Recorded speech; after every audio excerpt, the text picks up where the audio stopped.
My daughter called at 3 a.m. "Mom, come home right now." When I arrived at that luxurious villa, my daughter's wealthy mother-in-law stood under the spotlights with a glass of wine in her hand, looking at me disdainfully. "Go home, she's resting. Don't cause trouble here." Without a word, I pressed the gas pedal, sped through the sturdy gate, and drove straight into the property to pick up my daughter. Take a deep breath with me before we start. Before I share what happened, I'd love to hear from you. Drop a comment telling me what brought you here today. Your voice matters in this space. Please note some details have been adjusted for privacy and storytelling, but the message at the heart of this story is real and worth carrying with you. My daughter called me at 3:03 in the morning with 4 words that stopped my heart. "Mom, please come now." Her voice was a whisper, broken and terrified in a way I hadn't heard since she was 6 years old and woke from nightmares. Then the line went dead. No explanation, no location. Just silence where Clara's voice had been. I was already moving before the phone left my ear. The red numbers on my bedside clock glowed 3:03 a.m. in my modest Houston bedroom, the one I'd kept for 30 years, despite the wealth I'd quietly built in maritime logistics and port investments.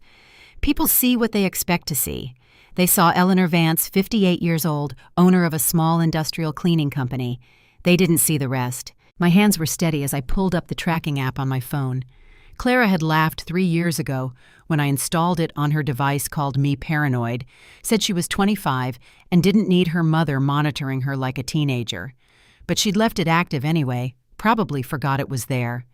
That blue dot glowing on my screen was the only thing keeping me together right now.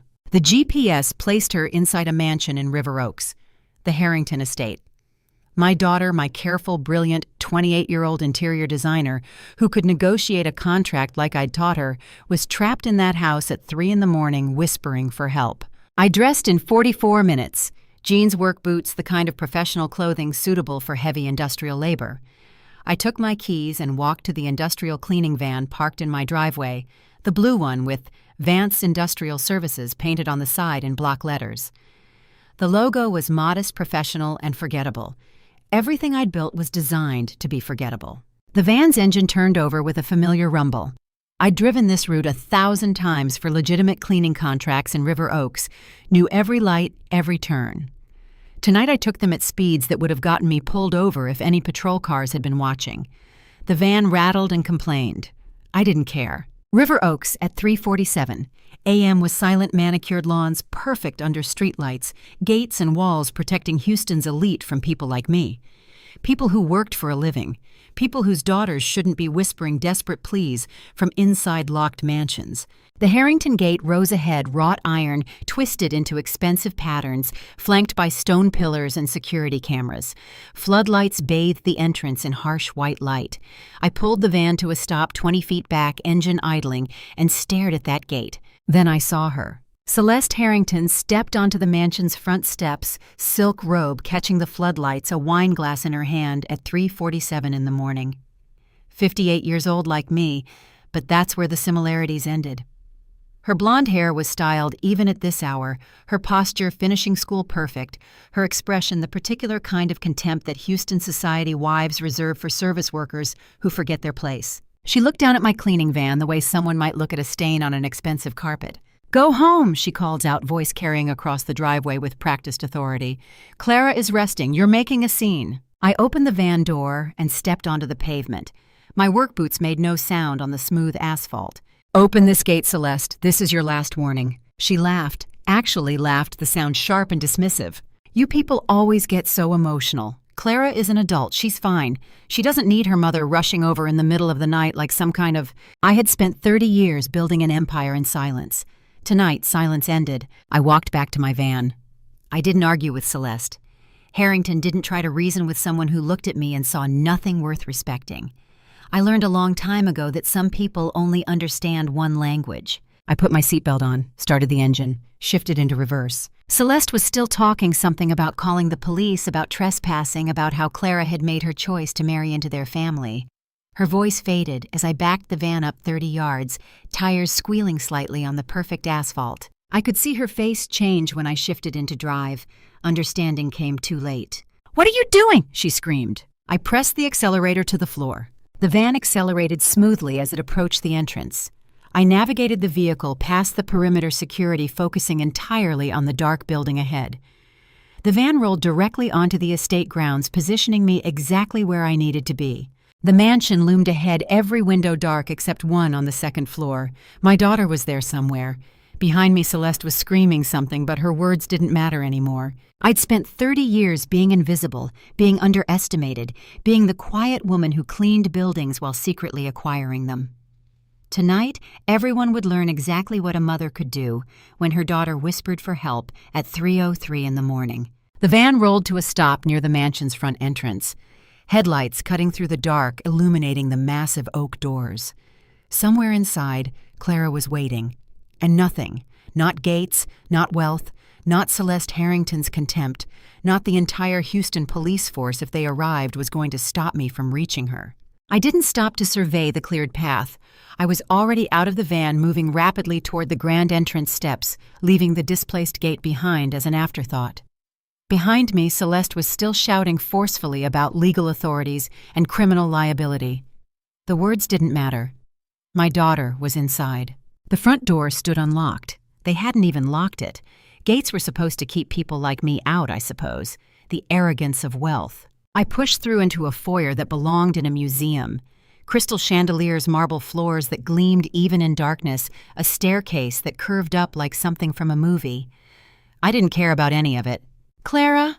My voice echoed through the empty halls. Nothing. I took the stairs two at a time, boots leaving scuff marks on white marble that probably cost more per square foot than my monthly mortgage. First bedroom on the left, empty, perfectly made bed, nobody home. Second bedroom, guest room, untouched. Then I heard it. A faint, tired sigh echoing from the inner suite. I rushed in and found her sitting in the corner of the room. Clara looked entirely exhausted, shivering in an oversized shirt that was far too thin for the cool September evening. She was pale and visibly shaken, overwhelmed by the distress of her forced isolation. I dropped to my knees beside her, fingers going to her throat to check her pulse.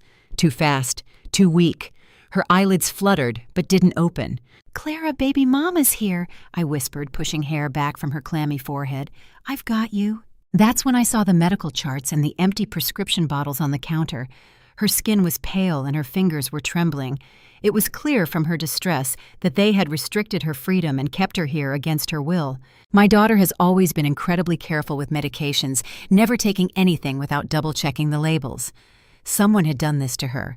Some forms of control are visible, some are not. The empty vials and the forced isolation told me everything I needed to know about what happened in this house. She took too many pills. I looked up. Julian Harrington stood in the bathroom doorway, 35 years old and polished, even at 4 a.m, wearing silk pajamas that probably cost more than my van. He was buttoning his shirt with trembling hands, not quite meeting my eyes. "She's unstable, Eleanor," he continued. Voice pitched to sound reasonable, sympathetic even. "We've been trying to get her help, but she..." "Stop talking." He stopped. I pointed at the forced compliance marks on her wrists and the empty sedative prescription bottles. "My daughter reads every medical label before she even takes an aspirin," I said, voice quiet and cold as lake ice. "She knows the exact risks of these medications. She would never take this high of a dosage willingly if her life depended on it." Julian's face went from pale to white. He took a step back. "I was trying to help her," he stammered. "She was overwhelmed. She needed..." "Don't."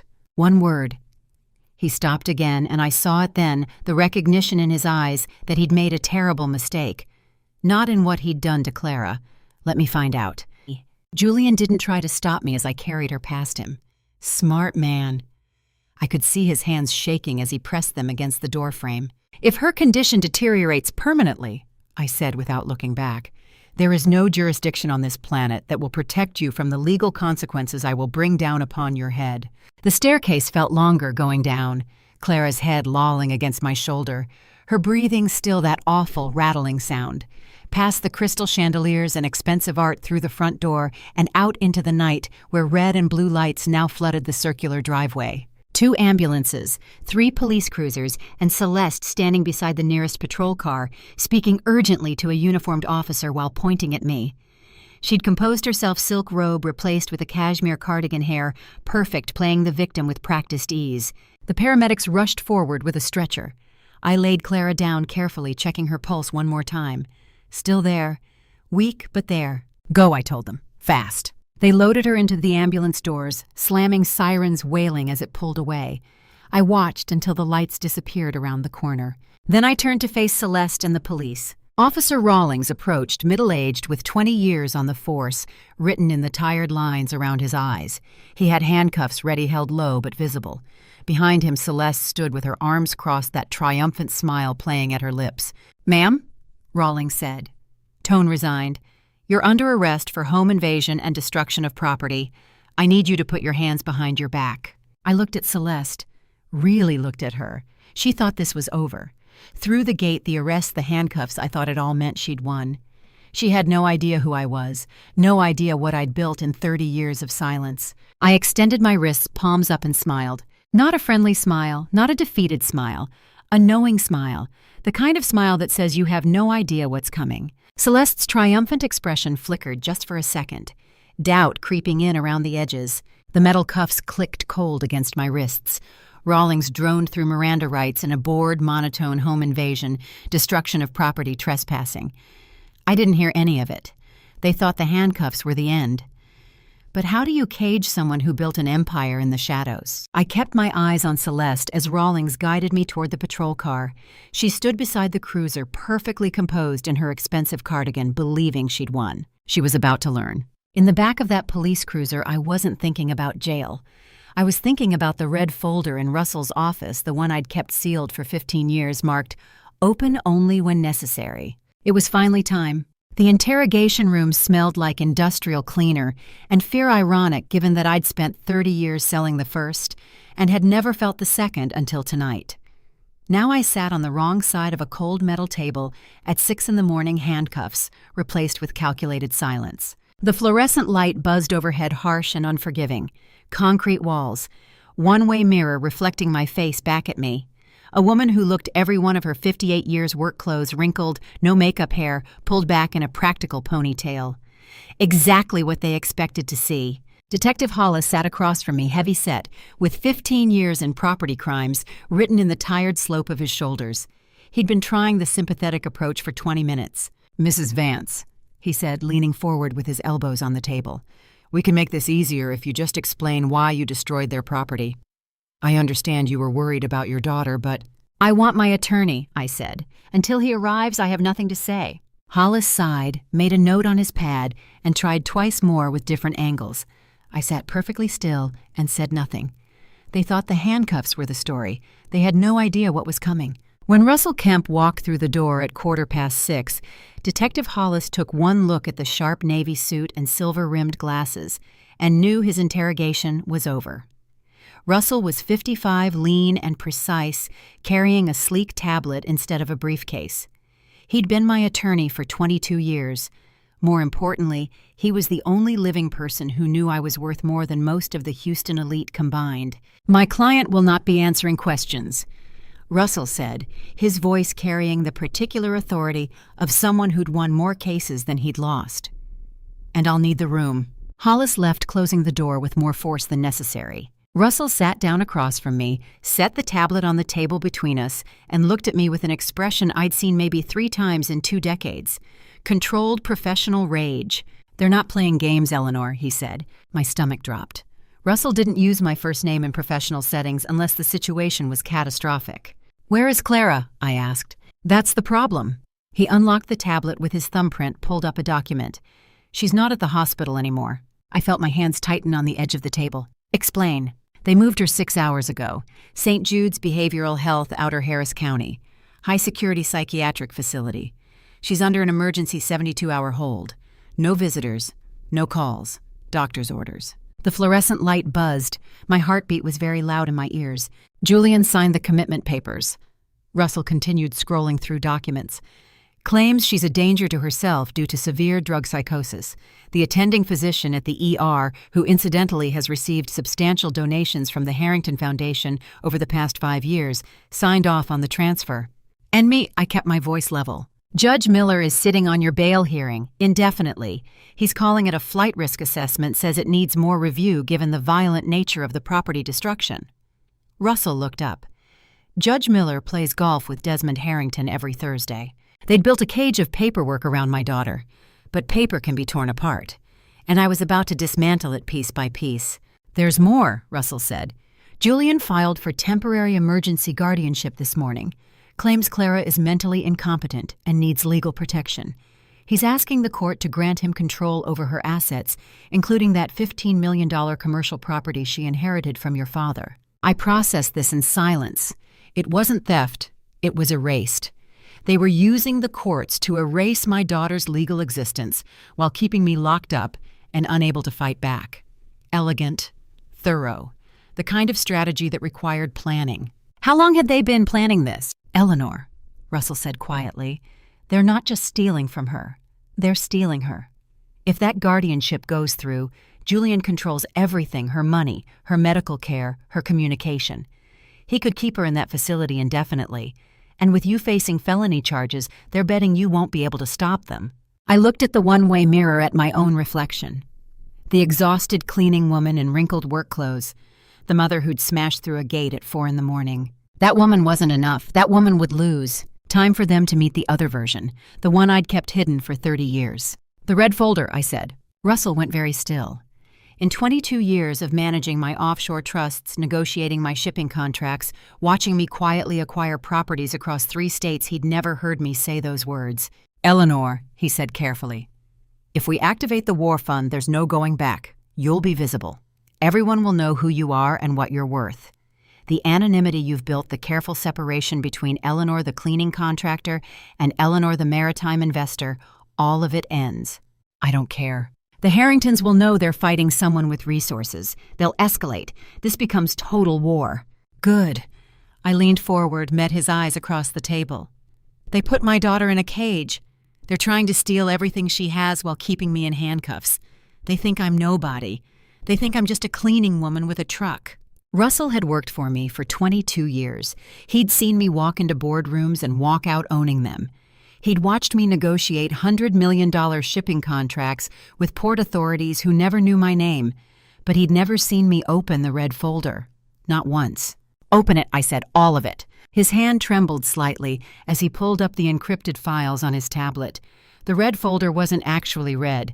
It was a protocol, a roadmap for dismantling enemies using financial leverage most people didn't know existed. The screen glowed between us, casting shadows across both our faces. "How much?" he asked quietly. I didn't blink. "Everything. Buy every scrap of debt they have. If the Harringtons owe money to anyone in this state, I want to be the one collecting it. Find every business partner, every contractor, every vendor they've squeezed. I want to know what they own, what they owe, and who hates them enough to help me burn it all down." Russell's fingers moved across the screen, unlocking accounts that had sat dormant for years. War funds, legal teams, private investigators, forensic accountants. "This will take hours to set up," he said. "Then you'd better start now," I told him. "Because by the time I walk out of this police station, I'm not going to be Eleanor Vance, cleaning contractor. I'm going to be the Harringtons' worst nightmare." Grant Hayes' office smelled like burnt coffee and obsession, which made sense because he'd spent 18 hours pulling apart the Harrington financial empire, and obsession was exactly what I needed. I walked in at 10 that morning, 3 hours after Russell posted my bail. The office sat in Houston's industrial district between a welding shop and a closed auto parts store. Inside looked like a paper bomb had detonated. 3 monitors glowed on the desk, all displaying spreadsheets. Coffee cups formed a small city on the filing cabinet. Grant sat behind it all, 45 years old and running on caffeine. He'd been a forensic accountant for the state prosecutor until he realized he could make more money working for himself. I'd hired him 6 years ago to audit a port investment. He'd been worth every dollar since. "You posted bail faster than I expected," he said, eyes red-rimmed but sharp. "Russell work his magic. What do you have for me, Grant?" He gestured at the documents. "Everything. And it's worse than you thought." I sat down. "Start talking." He slid 2 papers across the desk. Both had Houston Medical Center letterhead. "Chemical analysis documents," he said. "The document on the left is what the facility administration presented to the judicial clerk. It falsely claims that Clara exhibited elevated toxicity levels, a severe stress crisis, and total cognitive disorientation." I looked at the falsified parameters. They painted a calculated picture of a patient undergoing a severe mental health breakdown. Now look at the official laboratory data. The second report had completely different numbers. "I have a source in the lab," Grant said. "The paramedics took their own sample. Standard protocol. This is the real result." I read it twice. 0 toxins, 0 harmful substances. My alternative report had completely different numbers. "Official report claims a severe substance crisis," Grant continued. "Real lab results say they are keeping her heavily medicated to limit her awareness." They weren't treating my daughter. They were isolating her one restriction at a time.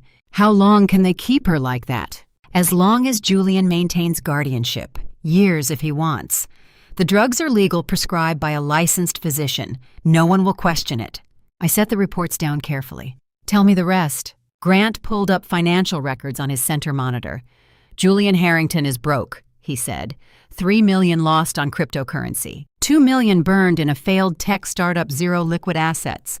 The mansion's mortgaged to the ceiling. Then why? Because it's worse than broke. He highlighted a section. Promissory note from a Cayman Islands shell company. $8 million borrowed 6 months ago at 23% interest. Payment due September 29th, 14 days from now. I leaned forward. Who holds the note? An aggressive private lending group, the kind who enforce strict financial penalties. Default means immediate asset foreclosure and absolute financial liability. He's underwater to severe lenders. Worse, unyielding institutions. If he doesn't pay, they foreclose on everything, taking every asset and legal property right he has left.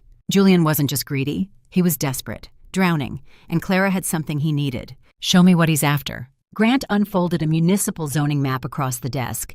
Port of Houston area marked with colored zones. He circled one section in red marker. Old lumberyard, northeast quadrant. "You purchased this land 12 years ago through an offshore trust," he said, "and you deeded it to Clara as a wedding gift 3 years ago. Original value approximately $2 million, I remembered. Clara was so young then, marrying Julian with stars in her eyes. I'd wanted her to have something that was hers alone, hidden in layers of legal structures. 3 months ago," Grant continued, "the city council quietly approved a deepwater commercial port expansion. Your lumberyard sits right in the middle of the new development zone." He tapped the map. "Current appraised value, $15 million. I stared at the circle. $15 million? More than enough to pay Julian's debt. "He found it," Grant said. "Traced the offshore trust back through your maritime holdings. Took him months, but he found it." He pulled up bank statements, my cleaning company accounts. "And they froze everything. Business checking, operating expenses, payroll. Filed for emergency asset preservation, claimed flight risk. I had spent 28 years invisible. I had built empires in shadows, kept my wealth separate from my daughter's life, and they had peeled back the curtain in less than 3 months. They know about the cleaning business," Grant said. "They know about the trust. They know about your maritime investments. Eleanor, they're not just stealing Clara's land, they're coming after you directly. Both identities." I looked at the map, the frozen account statements, the toxicology reports showing my daughter being chemically erased. For 28 years, I'd stayed hidden to protect Clara from the weight of wealth. Now they were using that same wealth to destroy her. The gift I'd given her had become their weapon. The secrecy I'd built to keep her safe had become the cage trapping us both. "How much time do we have?" I asked. "Until September 29th. 14 days. If Julian gets Clara to sign over the land before then, he pays off the syndicate and walks away clean. If not, he's got bigger problems than us." I stood up, looking at the evidence spread across his office. Every piece of paper was another nail in their coffin. But first, I had to get Clara out before they erased her completely. "Keep digging," I told him. "Find everything, every debt, every lie, every corner they've cut." It was time to stop hiding and start fighting with every dollar I'd ever earned. The young woman sitting across from me in the diner booth looked terrified, which I understood. Reaching out to help the woman who'd just destroyed your employer's front gate took either courage or desperation, and I suspected it was both. Elena Reyes was 25, wearing the black uniform of the Harrington mansion staff hands, trembling slightly around a glass of iced tea. Grant had arranged the meeting at a quiet diner on the east side far from River Oaks, where neither of us would be recognized. She kept glancing toward the windows like she expected someone to burst through them at any moment. "You don't remember me," she said quietly. "But 3 years ago, your foundation paid my entire tuition at Houston Community College." I scanned my memory. We'd funded dozens of students through the scholarship program Russell managed. I'd signed the approval letters but never met the recipients. That was intentional anonymity, protected them and me. "We funded a lot of students," I said. "I didn't keep track of individual names." "I know." Elena pulled a folded letter from her pocket, worn at the creases, like she'd read it 100 times. "But I kept the letter. Your signature was on the approval. I never forgot." She pushed it across the table. There was my signature, 3 years old, a form letter congratulating her on receiving funding. I barely remembered signing it. "I couldn't afford college," Elena continued. "My parents worked 2 jobs each. When that letter came, it changed everything. I could actually go. I could become something more than—" She stopped, looked down at her uniform. "I graduated last year, associate's degree in accounting.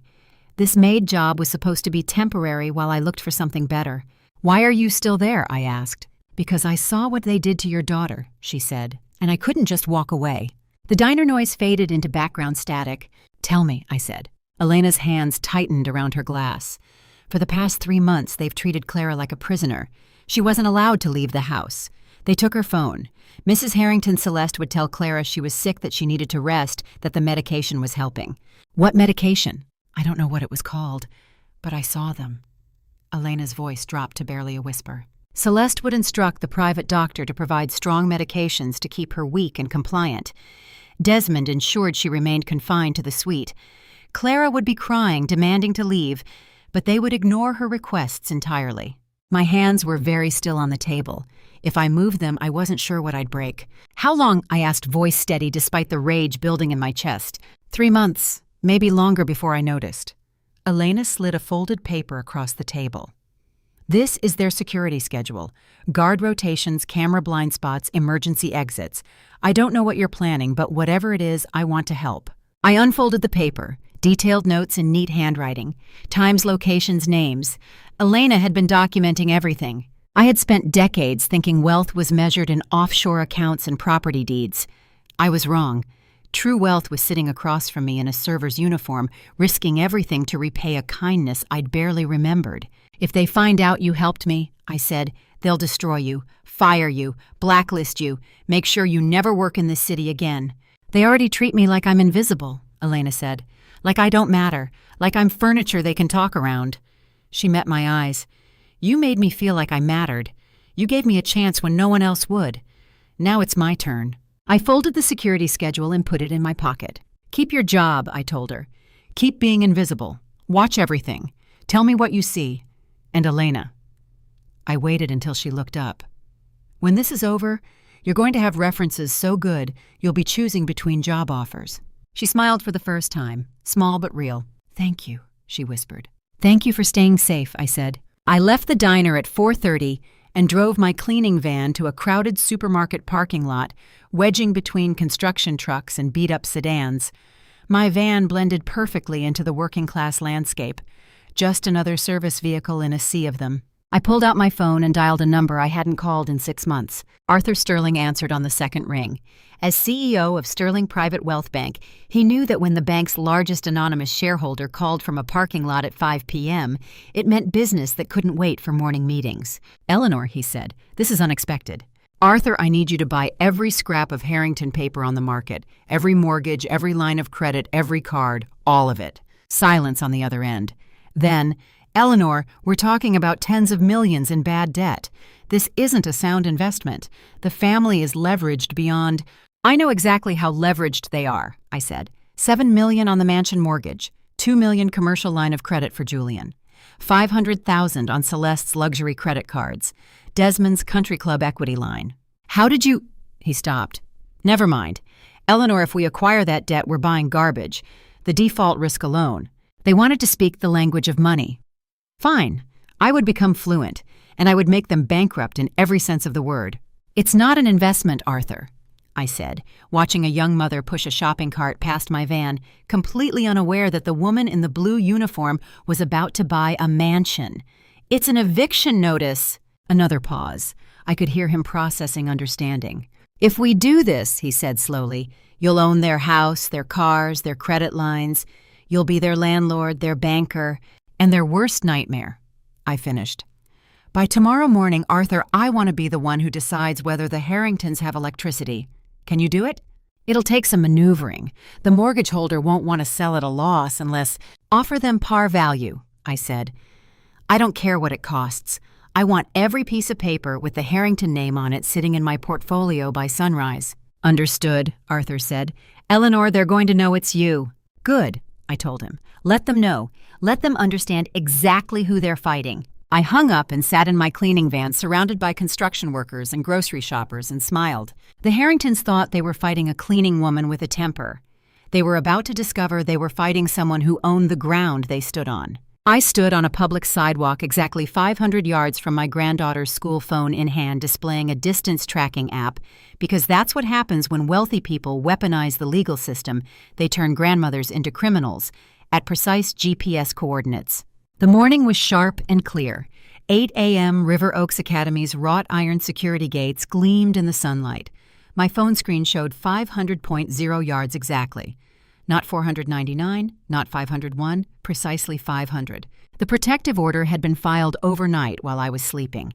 Russell's frantic call at 6:30 that morning was the first I'd heard of it. Judge Miller had expedited it through the system with suspicious speed. Desmond's golf partner doing favors. The order was specific. I could not approach within 500 yards of the school property.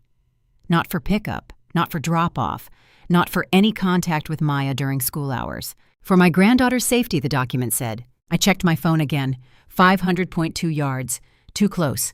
I took 2 steps back. Luxury vehicles began arriving for morning drop-off.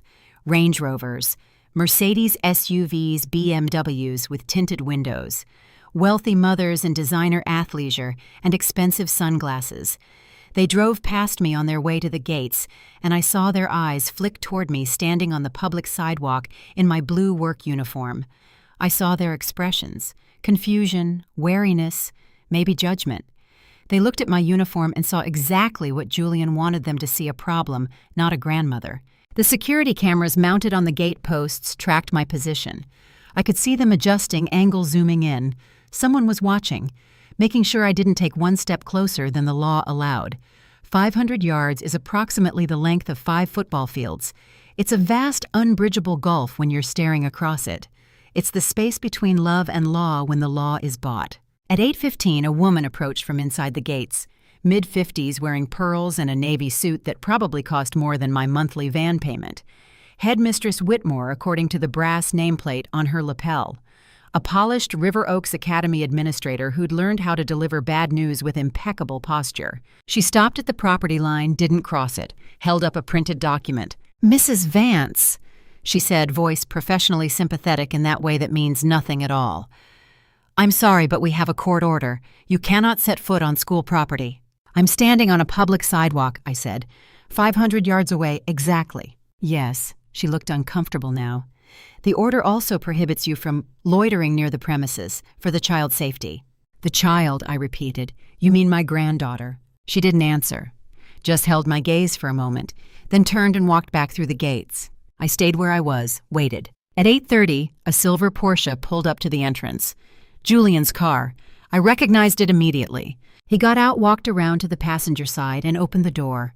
A small figure climbed out. 5 years old, dark hair and careful braids, wearing the River Oaks Academy uniform with its little plaid jumper. Maya. My hands tightened on my phone. Julian took her hand and led her toward the gates, but he didn't go through them. He stopped at the property line exactly 10 feet inside, close enough for me to see her face clearly. Too far to touch, too far to reach. He crouched down beside Maya, putting himself at her eye level. Then he turned her to face me and spoke loud enough for his voice to carry across 500 yards of manufactured distance. Wave to Grandma, he said. But she can't come close. She made bad choices. Maya lifted one small hand uncertainly, waved. I waved back, forcing my face into a smile, forcing my hand to stay steady, even though it wanted to shake. Why can't Grandma come play? Maya asked, her voice so small I barely heard it. Because Grandma made bad choices, Julian repeated, still loud, still performing for the cameras and the wealthy mothers watching from their cars. And now she has to stay far away, for your safety. I love you, Maya, I called out, keeping my voice steady, keeping the smile on my face. Grandma loves you so much." Julian stood up, kept his hand on Maya's shoulder, and looked directly at me. Smiled, not a friendly smile, a knowing smile, the smile of someone who'd calculated maximum emotional damage and achieved it. Then he led Maya through the gates, lifted her into the Porsche's passenger seat, and drove away. I kept waving. I kept smiling.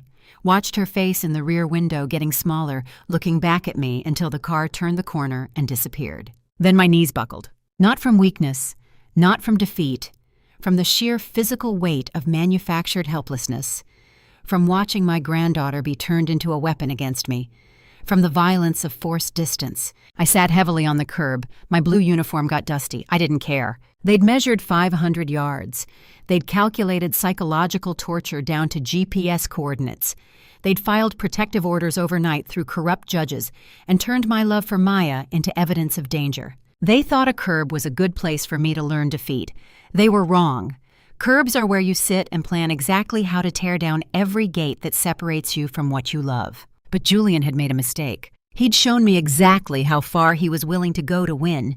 He'd demonstrated that there were no limits to the cruelty he'd deploy, no line he wouldn't cross, no innocence he wouldn't weaponize, which meant I no longer had to hold anything back. I sat on that curb for 10 minutes, phone still displaying 500.0 yards, and let the heartbreak crystallize into something harder, something unbreakable. Something that would tear through every legal maneuver, every corrupt judge, every calculated cruelty they could devise. They'd measured the distance precisely. Now I would measure everything else. By the time I stood up and walked back to my van, I wasn't the broken woman they wanted me to be. I was someone who'd just learned the exact location of every pressure point in their lives, and I was going to press them all at once.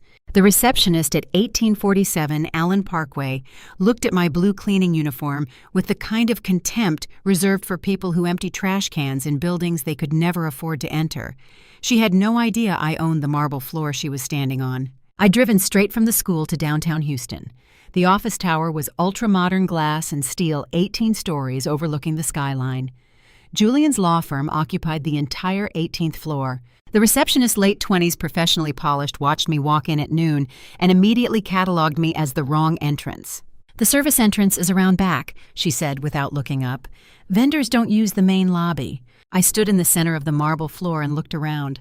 High ceilings, expensive art, security cameras, everything designed to intimidate. "I'm not here to clean," I said. "I'm here to look at the building." She looked up, barely concealing an eye roll. "This is a premium commercial property. Tours are by appointment only." My phone rang. "Russell." "Eleanor," he said, voice sharp. "Stop walking. You need to hear this. You own that building." The marble felt different under my feet. "Say that again." 11 years ago, Anonymous LLC, Maritime Portfolio Diversification. You are Julian Harrington's landlord. He pays rent to an entity you own. I stood very still. "The lease has prestige clauses," Russell continued. "Professional standing, no criminal charges, no disrepute. Julian's facing felonies, material breach. I can issue a 30-day termination today." "Do it," I said. "Done. When the notice arrives tomorrow, they'll see the LLC name but won't connect it to you immediately. By the time they do, I'll own everything," I said. I hung up. The receptionist watched me walk to the elevator, probably thought I was lost. She didn't know that lost was exactly what I wanted her to think. By 3 p.m., I was in Grant's office, and he was sliding another thick file across the desk. "Dr. Patricia Marsh," he said, "Chief Medical Director at St. Jude's, the one signing Clara's restraint orders." I opened it. Personnel records, medical credentials, everything is clean on the surface. Keep reading. 5 pages in investigation report from 8 years ago. Fatal medication error during surgery. The patient died. Dr. Marsh was an attending physician. Negligence findings. Recommendation for license suspension. Then nothing. Just case closed per external directive. "Desmond Harrington was state representative 8 years ago," Grant said. "He buried this. Used political connections to harm the investigation. Dr. Marsh kept her license and the patient's family got a large settlement with an NDA. Why would Desmond protect her?" Grant pulled out a photograph. Younger Dr. Marsh with Celeste at a charity function. He didn't. Celeste did. Then kept the unredacted file. Every detail that was supposed to be destroyed. She's held it over Dr. Marsh for at least 3 years. Cooperate or your career gets destroyed. Cooperate or face criminal charges. I stared at the photograph. Dr. Marsh looked scared. "She's not a conspirator," I said. "She's a hostage." "Exactly. Every sedative she gives Clara, every false report she signs, she's doing it because Celeste owns her. Celeste thought blackmail made her powerful. She was wrong. Fear is the weakest foundation. The moment you offer someone freedom from terror, they don't just become grateful, they become weapons pointed back at their captor." "How long has Celeste held this over her?" I asked. 3 years minimum, maybe longer. I closed the file. "I don't need another enemy, Grant. I need someone who owes me everything. Find out how to neutralize this file legally. Get me a medical malpractice lawyer. I want to know if those old charges can still be filed or if they're past the statute of limitations. I want to know exactly what leverage Celeste actually has." Grant nodded, making notes. "And if the charges are past limitations, then Dr. Marsh has been terrified of nothing for 3 years. I show her the law proves Celeste's been bluffing. Fear maintained through ignorance crumbles fast. And if charges are still viable," I tapped the file. "Then I pay for the best legal team in the state. I make sure those charges never see daylight. Either way, Dr. Marsh walks free from Celeste's control. And the moment she's free, she becomes my witness. She has access to Clara. She has the real medical records. She knows exactly what Celeste ordered her to do." Grant was already pulling up legal databases. "This could backfire. Dr. Marsh might be too scared to flip. She might tell Celeste everything." "Then we'll know she's not salvageable," I said. "But I don't think that's who she is. I think she's been waiting for someone to free her from this fear." I stood up, file in hand. I tapped the malpractice file with one finger, thinking about Dr. Marsh sitting in her office at St. Jude's administering sedatives to my daughter, while her own career hung by a thread held by Celeste Harrington. But first, I needed to set one more trap, a warehouse full of cleaning supplies, hidden cameras, and a very nervous accountant about to accept a bribe. The 2 4K cameras hidden inside deactivated light fixtures in my cleaning warehouse supply room had cost me $3,000 to install a bargain price for watching someone commit federal bribery in crystal clear resolution. Elena had warned me 3 days ago. The Harringtons were planning to frame me for embezzlement from my own company. They'd approach my former accountant, the one I'd fired 2 years ago for sloppy work, and pay him to fabricate evidence. Elena had overheard Celeste on the phone giving instructions, so I'd prepared. The supply room was small, smelling of pine cleaner and industrial bleach. Perfect for a private meeting, perfect for hidden cameras. Grant's surveillance specialist had installed them in 40 minutes, threading wires through the ceiling, fitting the lenses into light fixtures that looked broken but recorded everything in pristine 4K. Auto-upload to a secure cloud server Russell controlled. I could monitor remotely from my van parked 3 blocks away. It was 6 p.m. on September 16th when I checked the tablet. Camera 1 clear view of the door and desk. Camera 2 clear view of the room's center, both recording. I texted Russell, "Feed is live, recording started, standing by." They thought they were setting a trap. They had no idea they were walking into one. At 7:30, Derek Lansing entered through the warehouse's side door. 42 years old, carrying the desperate energy of a man who'd been offered money he couldn't refuse. He'd worked for me for 6 years before I'd let him go. Not for fraud, just incompetence. Apparently his standards had dropped further since then. 5 minutes later, the Harrington agent arrived. Cold-eyed man in his 40s, expensive suit, leather briefcase. I didn't recognize him, but his posture screamed private security or legal enforcers. The kind of wealthy families kept on retainer for problems that required cash and silence. They sat down at the small metal desk in the center of the room. Both cameras had perfect angles. The agent opened the briefcase. Stacks of bills wrapped and counted. $50,000 now, the agent said, voice clear through my tablet speakers. Another 50 when the documents are filed with the DA's office. Derek stared at the money. "And you're sure this won't trace back to me?" he asked. "I could lose my CPA license." "The Harringtons protect their assets," the agent said. "Just make sure the embezzlement looks like it started 3 years ago. Wire transfers to offshore accounts. Make it look like she was stealing from her own company to fund maritime investments." Derek pulled out a laptop, started typing. "How much total embezzlement are we fabricating?" he asked. $2 million, spread across 18 months, small enough to stay under audit triggers, large enough to justify criminal charges. The camera blinked once. Red light. Recording. They had no idea they were starring in their own prosecution. Derek worked for 20 minutes, the agent watching over his shoulder. both of them discussing exactly how to forge financial records and falsify wire transfer documentation. Every word is captured. Every instruction is preserved. Every frame uploads automatically to Russell's secure server, where it would be time-stamped, encrypted, and legally admissible. When they finished, the agent handed over the cash. Derek counted it. $50,000 in hundreds. "The second payment comes when the DA files charges," the agent repeated. "Don't contact us. We'll contact you." They left separately, Derek first clutching the briefcase. The agent arrived 5 minutes later. I sat in my van for 10 minutes after they'd gone, watching the recorded footage replay on my tablet. Crystal clear, every face, every word, every dollar. Russell called. "Did you get it?" he asked. "All of it," I said. "Federal bribery, conspiracy to commit fraud, false statements, obstruction. Take your pick." "I'll have copies to the FBI field office by morning," he said. "Not yet," I told him. "Hold it for now. I want them to think it worked. Let them file their fake charges. Then we present this undeniable proof to expose them completely." "Understood." Inside, the main hall smelled like fresh paint. 50 people had gathered: union workers, journalists, social workers, attorneys. Dr. Patricia Marsh stood near the front. Elena Reyes checked sound equipment at the podium. She was sitting behind her desk when I arrived at 8 a.m. holding a cup of lukewarm tea. 50 years old, gray, threading through dark hair, exhaustion carved into the lines around her eyes. Years of fear visible in her posture. I sat down across from her without being invited, placed 2 items on the desk between us. "Why are you here?" Dr. Marsh asked, voice cautious, frightened. The Harringtons don't control this conversation," I said. "I do. Look at what's on the desk." She looked down. Her hands started shaking. That's my file, the one Celeste. The 8-year-old malpractice case," I said. "The one she's been using to own you. That's the first document." Dr. Marsh stared at it like it was a bomb. "The second document," I continued, "is a binding legal settlement executed by my attorney's firm yesterday.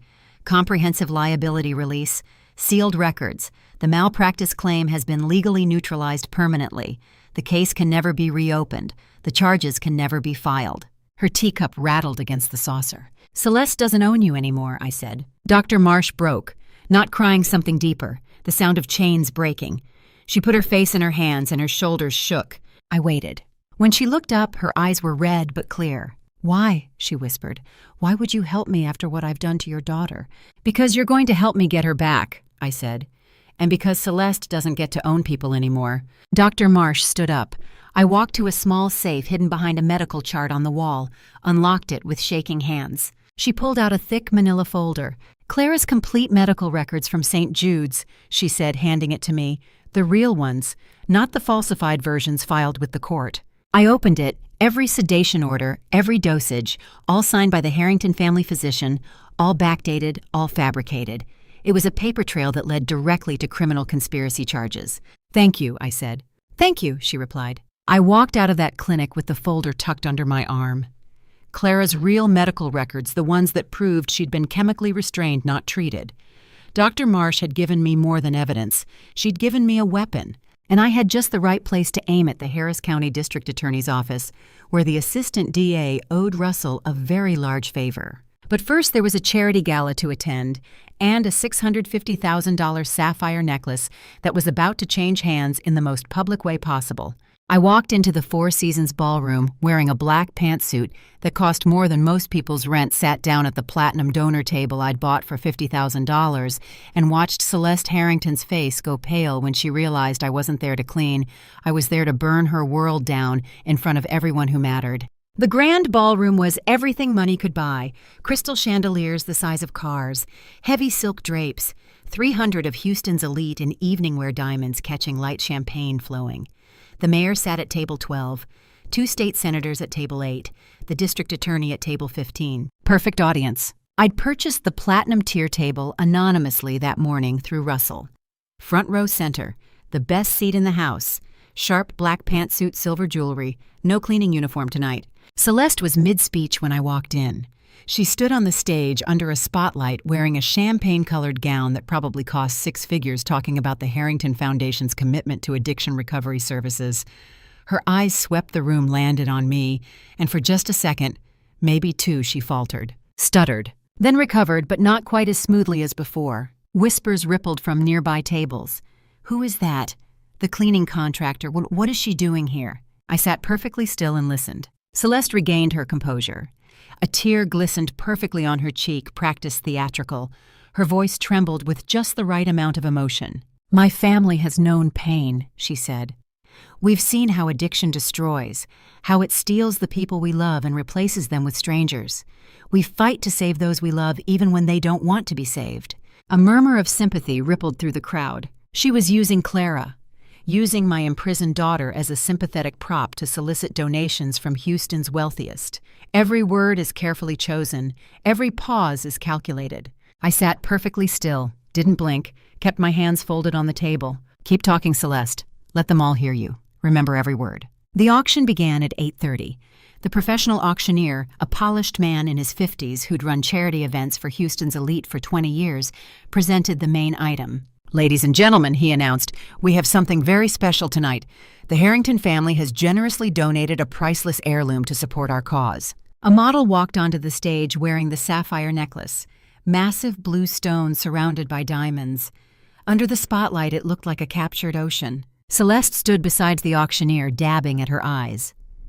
"This piece has been in our family for generations," she said, "but some causes are more important than heritage." What she didn't say, they were liquidating assets, desperately. The necklace wasn't a generous donation, it was a fire sale disguised as charity. "Bidding will start at $50,000, the auctioneer said. A real estate mogul at table 6 raised his paddle. $75,000. A tech executive at table 10, $100,000. Julian stood up from the family table. $200,000. Shill bidding, driving the price up. The room hummed with approval. The numbers climbed. $300,000, $400,000. Julian kept bidding, trying to manufacture value. At $550,000, the room went quiet. The last bidder, a pharmaceutical executive, hesitated, then lowered his paddle. The auctioneer raised his gavel. $550,000 going once. I raised my paddle. $650,000, I said. My voice carried across the ballroom. The room went silent. The auctioneer blinked. $650,000 from table 1. Do I hear? No one moved. The hammer hit the podium. Sold. The sound echoed through the ballroom like a sentence being handed down. Celeste's smile hadn't moved, but her left hand, the one holding the champagne glass, was shaking. The staff brought the velvet box to my table. I stood up. I walked to the stage. The auctioneer handed me the microphone. My voice filled the ballroom through speakers. Earlier tonight, I said I watched Mrs. Harrington humiliate a young member of her staff. Celeste's face went white. The woman dropped a champagne tray. An accident. Mrs. Harrington fired her on the spot. Told her she was invisible. Told her she was worthless. Called her a waste of space. I scanned the room. Found Elena in the back corner, still on her hands and knees, picking up glass shards in her black uniform. Tears streamed down her face. "Elena Reyes," I said, "would you come to the stage, please?" She looked up terrified, shook her head. "Please," I repeated. She stood slowly. I walked down the aisle. 300 elite faces turned to watch.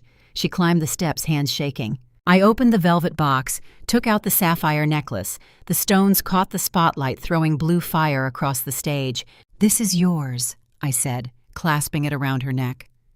"Sell it. Finish your degree. Build a life. Never let anyone tell you that you're worth less than them." Elena's hand went to the necklace. She was crying. I turned back to the microphone. "True value isn't found in stones," I said, looking directly at Celeste. "It's found in character, in how you treat people when you think no one is watching." I dropped the microphone. It hit the stage with a sound like a period at the end of a very long sentence. The room sat in absolute silence. Elena ran, down the aisle toward the exit, clutching the necklace. Tears streaming not from shame this time, but from hope. 300 of Houston's wealthiest sat frozen watching a cleaning contractor give away what their host family had tried to sell. Some of them were crying. Not for the Harringtons. For Elena. For Clara. For every woman who'd ever been told she was less than she was. Celeste stood frozen on the stage, her dynasty crumbling in real time. Julian stood at the family table, face red, hands clenched. Neither of them moved. Neither of them spoke. They couldn't comprehend it. The woman in the blue uniform, the one they'd dismissed, humiliated, tried to destroy, had just bought and obliterated them in front of everyone who mattered. I walked down from the stage, through the silent crowd, past the mayor, past the senators, past the district attorney who was watching me with an expression I couldn't quite read, out through the doors into the warm Houston night. I got into my cleaning van and drove towards St. Jude's because while Celeste was processing her humiliation, I had a daughter to rescue from a prison disguised as a treatment center. The fire trucks arrived at St. Jude's Wellness Center at exactly 6:47 a.m., 17 minutes before the facility director even knew his credit lines had been severed. I'd been coordinating the operation from my kitchen table since 6 that morning. Coffee cooling in a mug beside me, facility blueprints spread across the Surface phone on speaker, while Russell confirmed positions with our municipal allies. 3 prongs, 3 simultaneous strikes. The kind of precision I'd learned from 30 years of hostile takeovers. Timing was everything, and you struck when the enemy couldn't call for help.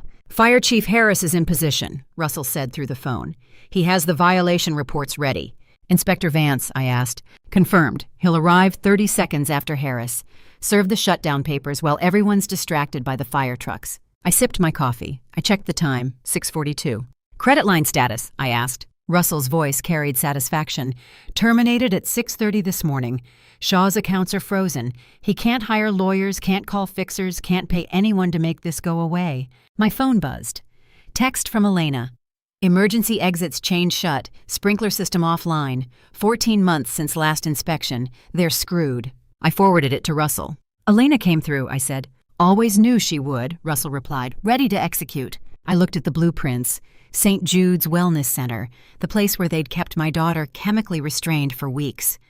The facility that had turned Clara into a prisoner while filing paperwork that called it treatment.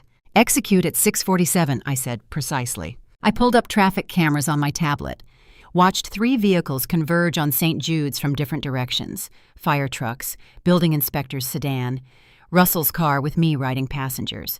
"Moving," Russell said. I grabbed my jacket and met him at the door. We pulled into St. Jude's parking lot at 6:46 a.m. The fire trucks were already blocking the entrance, red and white lights painting the building in rotating color. Fire Chief Marcus Harris stood at the front doors, 47 years old, Houston Fire Department Chief Inspector, wearing full uniform and carrying a clipboard thick with violations. Director Kenneth Shaw burst through the doors as we parked. 55 years old, professionally polished, wearing a suit at dawn like he'd been expecting trouble. His face was red. "What is the meaning of this?" he shouted at Harris. "You can't just—" "Sir, I'm ordering an immediate evacuation," Harris said, voice carrying the particular authority of someone who'd done this 1,000 times. 18 critical code violations, including chained emergency exits and a defunct sprinkler system. You have 15 minutes to clear this facility. Inspector Lloyd Vance arrived 30 seconds later, 44 years old city building inspector, no relation to me despite sharing a surname. He carried official shutdown papers. "Mr. Shaw," Vance said, handing over the documents. "City of Houston Building Safety Division. This facility is hereby closed pending correction of municipal code violations." Shaw's hands shook as he took the papers. "This is insane," he said. "Let me call our legal team." "Your credit lines were terminated at 6:30 this morning, Mr. Shaw," Vance said, checking his watch. "You don't have a legal team anymore." Shaw pulled out his phone, dialed, waited. "The number you have reached is no longer in service," a recorded voice announced, loud enough for me to hear from 20 feet away. He tried again. Different numbers. Celeste, probably. Same recording. Panic crawled across his face. He looked at the fire trucks, at the inspectors, at the staff beginning to emerge from the building in confusion. Staff streamed out through the main doors. Nurses in scrubs, orderlies, administrative workers. Behind them, patients being wheeled out on gurneys loaded into ambulances that had arrived with the fire trucks. The whole operation moved with choreographed efficiency. I stood beside Russell's car and watched it unfold. Calm kitchen planning giving way to controlled chaos, sirens wailing, people shouting Shaw, trying desperately to reach someone who could make this stop. No one could make this stop. The evacuation took 40 minutes. By 7:30 a.m., the building was nearly empty. Shaw stood beside his car phone pressed to his ear, trying number after number, all disconnected, all unreachable. That's when I saw her. Dr. Patricia Marsh stepped out through the side entrance wearing her white coat, carrying a medical bag. 51-years-old eyes that had carried fear for too long but were starting to look clear again. She scanned the parking lot. Found me. I walked over. "Mrs. Vance," she said quietly. Russell moved away slightly, giving us space. Dr. Marsh reached into her coat pocket, pulled out a key card. Hold it between us." "Room B7, she whispered. "Basement level, but you need to hurry. They're moving her in 20 minutes. The east stairwell." "Who's moving her?" I asked. "Private transport. Celeste arranged it yesterday. Different facility out of state, no records. If they get her out of here, you'll never find her." She pressed the key card into my hand.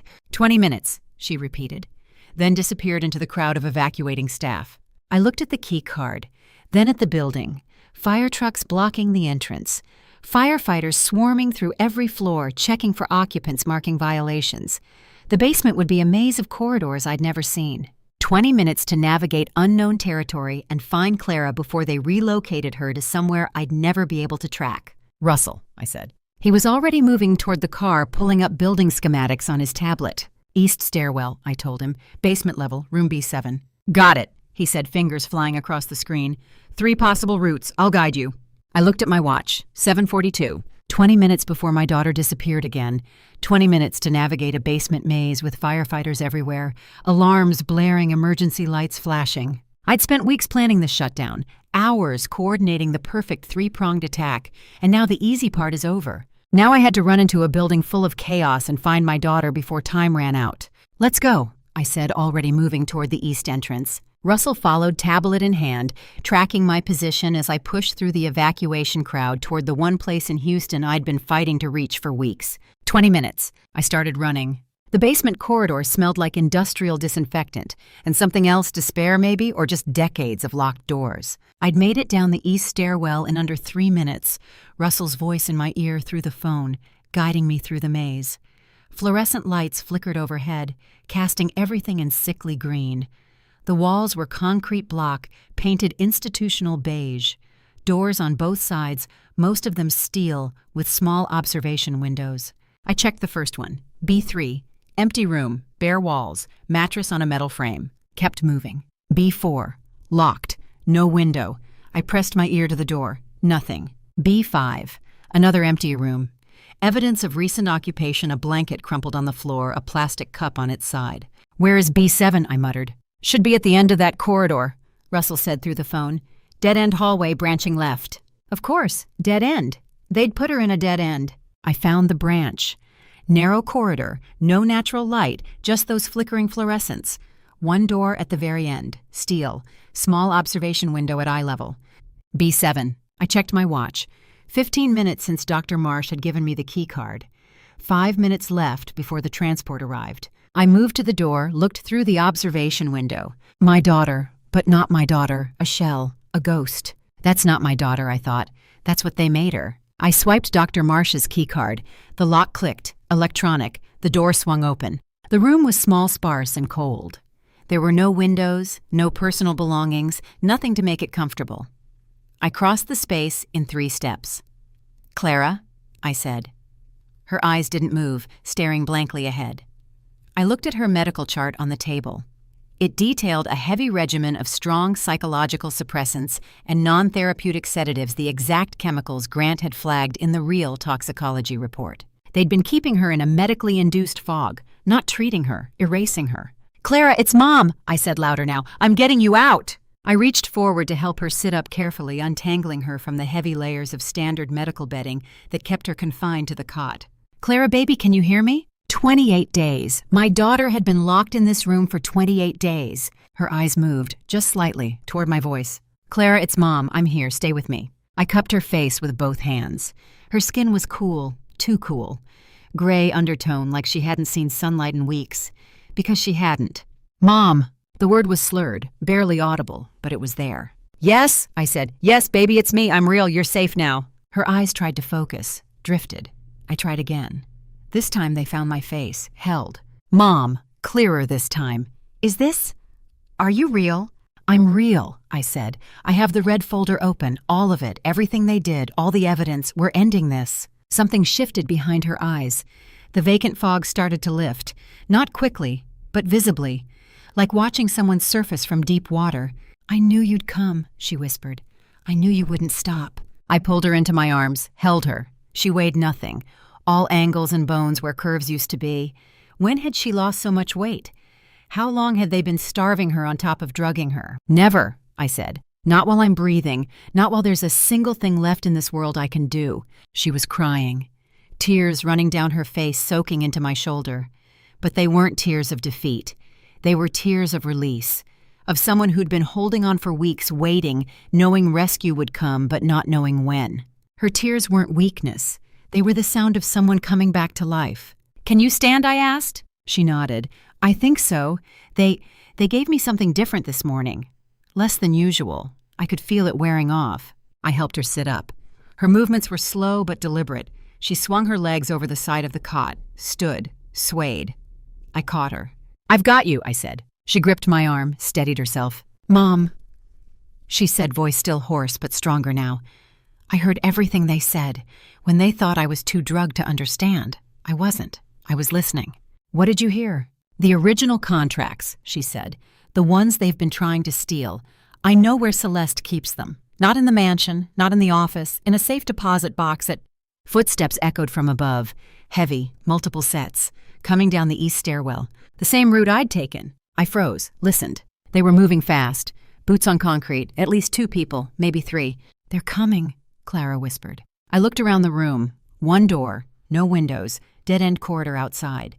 If they were coming down the east stairwell, we were trapped, unless we could reach the west exit before they found us. But Clara could barely walk, and I didn't know if there was a west exit. The footsteps got louder, closer.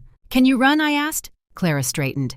The fog in her eyes had lifted enough to show something I'd been afraid I'd never see again: determination. "If it means getting out of here," she said, "I'll fly." I pulled out my phone, called Russell. "We have company," I said. "I need the west exit, now." The footsteps were on the basement level now, maybe 50 feet away, coming toward us.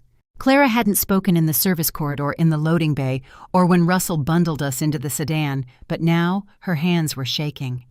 I watched her fingers clench and unclench against the leather seat as Russell's armored vehicle pulled onto the access road. Behind us, St. Jude's Rehabilitation Center receded into the distance, its Gothic silhouette framed by emergency lights that pulsed red and blue against the morning sky. "Those footsteps in the corridor," I said quietly. "They never reached us." Russell glanced at me in the rearview mirror. "Marcus blocked the east stairwell the moment you radioed from B7. Whoever was coming down had to backtrack 3 floors. By then, you were already in the loading bay." The entry twist settled over me. We'd been protected even in that terrifying moment when I'd heard boots hammering down the stairs. Russell had been 3 moves ahead. Clara's breathing changed. She turned to face me, and I saw something in her expression I hadn't seen in months: clarity mixed with absolute terror. "Mom," she whispered, "I need to tell you what Julian did." I took her hand. It was cold despite the sedan's climate control. "I'm listening." "1 year ago," Clara began, her voice barely audible over the road noise. "September 2023, Julian's development company was facing an SEC audit. They'd found discrepancies in the land acquisition contract's phantom LLCs, inflated appraisals investors who'd been promised returns that couldn't possibly materialize." She paused, and I squeezed her hand. The SEC had scheduled a site inspection of Julian's corporate facility in Pearland. All the original documents were stored there: contracts, bank transfers, correspondence. Everything that would prove fraud. My chest tightened. "What did he do?" Clara's next words came out in a rush. "He entered the facility at 2 a.m. using my vehicle to access the secured loading bay doors of the document storage wing." "Jesus," I breathed. But before we find out what happened next, I need to pause for just a moment. What Clara's about to reveal will change everything you thought you knew about this case. If you're invested in seeing Julian face justice, type evidence in the comments. I read every single one, and your support means the world during this nightmare. These events have been dramatized to protect ongoing legal proceedings, but the core truth remains. The sedan's tires hummed against asphalt. Russell took an exit toward Highway 59, his expression carefully neutral, but I could see his jaw working. "The fire destroyed everything," Clara continued. "The SEC documents the backup drives all of it. And when the police found my SUV abandoned with accelerant residue in the cargo area, I became the primary suspect." "But you were at home," I said. "You had an alibi." "I was alone. Maya was at your house that weekend. Julian had gone to Dallas supposedly for a meeting. No one could verify where I was between midnight and 4 a.m. I felt sick. The forged titles. He'd been preparing for months, Clara said. Had someone create paperwork showing I'd borrowed the SUV that night, that I had keys to the facility, that I'd been asking questions about the SEC audit. He built an entire trail of evidence pointing to me. Russell spoke for the first time. The charges were never filed. Because the SEC dropped the investigation, Clara explained. With the evidence destroyed and the lead investigator reassigned, the case just evaporated. And without the fraud case, the arson investigation lost its motive. They couldn't prove why I would burn down my husband's building.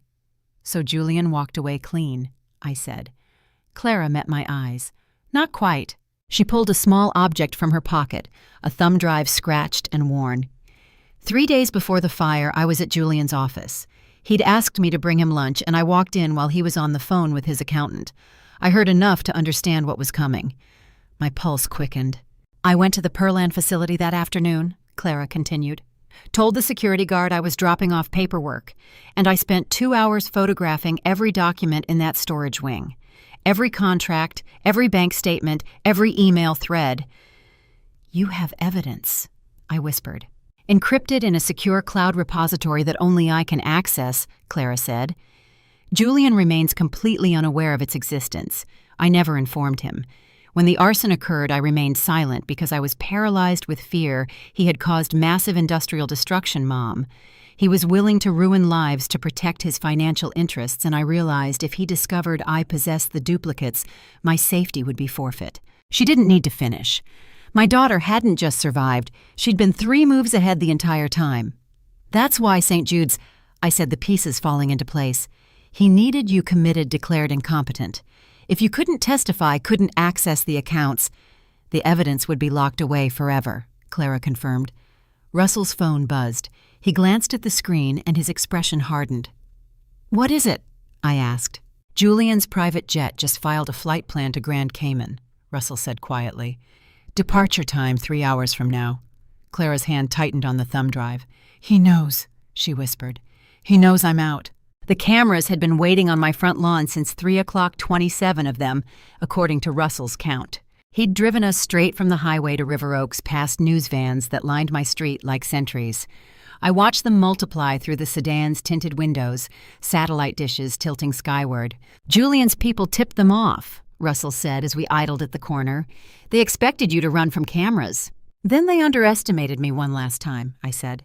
The entry twist had already played out hours earlier when I'd made the calls from Russell's car. I hadn't run from the press. I'd invited them, told them I had a statement about my daughter's unlawful commitment, gave them my address. Now they waited cameras ready, hoping for tears or rage or some theatrical breakdown they could loop on the evening news. Clara touched my arm. Mom, once we do this, there's no taking it back. I know, I said. Russell opened the sedan door. September heat hit me first, then the sound generators humming, voices murmuring, camera shutters clicking. I walked up my front path with Clara beside me, and the press corps turned as one. I'd changed in the car, traded my basement dusty clothes for simple blue work attire, the kind I'd worn for 30 years of early morning cleaning contracts, my uniform, my identity. No jewelry, no makeup beyond that morning's application. I wanted them to see exactly who I was. A young reporter stepped forward, microphone extended. Mrs. Vance, can you comment on your daughter's release from... I am distributing 3 encrypted digital access credentials, I said, raising my voice to ensure the microphone array captured it. These contain verified digital assets demonstrating extensive corporate fraud, evidence manipulation, institutional bribery, and systemic obstruction of justice, including industrial sabotage that resulted in a severe corporate catastrophe. The murmur stopped. 27 cameras fixed on me. Russell stepped forward with a tablet reading out URLs and access codes. The database has been mirrored across 3 secure independent servers. It includes comprehensive financial forensics, chemical analysis reports, internal surveillance streams, and encrypted evidence regarding the recent industrial arson in Pearland that resulted in severe property endangerment and institutional liabilities. A woman from Channel 11 pushed forward. Mrs. Vance, are you accusing... I'm not accusing anyone, I said. I'm releasing a public record. You decide what it means. I handed the reporter closest to me a printed sheet with the access information. She took it, eyes wide. I handed another to the man beside her, then another. By the time I'd distributed 6 copies, hands were reaching, phones were out, producers were shouting into headsets. In 30 seconds, I would make a choice that couldn't be undone, not by money, not by lawyers, not by regret. "The files go live in 90 seconds, Russell said. "Simultaneous release to all outlets. No embargoes, no exclusives. Public domain." I turned and walked back into my house. Behind me, chaos erupted, voices, rising equipment, repositioning, someone shouting about getting legal on the phone.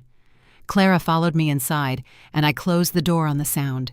We stood in my foyer, listening to our own breathing. "Julian's jet was supposed to leave in 2 hours, Clara whispered. "It can't outrun the public record," I said. Through the window, I watched the press corps fracture into frenzied motion, phones to ears, laptops opening footage already uploading to networks. By sunset, Julian Harrington's name would be attached to corporate fraud evidence, tampering, bribery, and severe industrial non-compliance. By morning, federal prosecutors would have no choice but to act. The news helicopters arrived 40 minutes later. By 7 o'clock, they were gone. At 9, Clara and I sat at my small dining table with plates of reheated pasta neither of us had appetite for. The apartment was quiet except for fork-scraping ceramic. Clara hadn't spoken since the press conference ended. "The news is calling it the biggest fraud case in Houston history," she said finally. "It probably is," I said. Clara set down her fork. "Maya's 6 years old. I knew what was coming. I'd been waiting for it since we'd driven away from St. Jude's, since Clara had showed me the thumb drive, since I'd realized what releasing the evidence would mean, if Julian goes to federal prison." Clara continued, her voice steady but thin. "Maya grows up with a father who's a convicted felon. She'll carry that. Every school form, every background check, every time someone Googles our family name."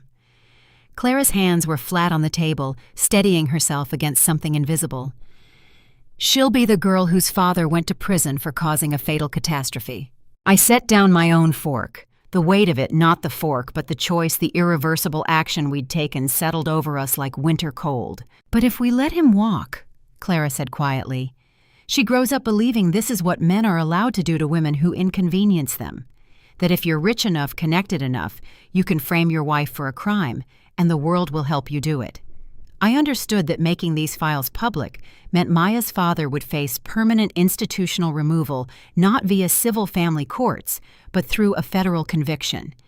And I chose to proceed regardless.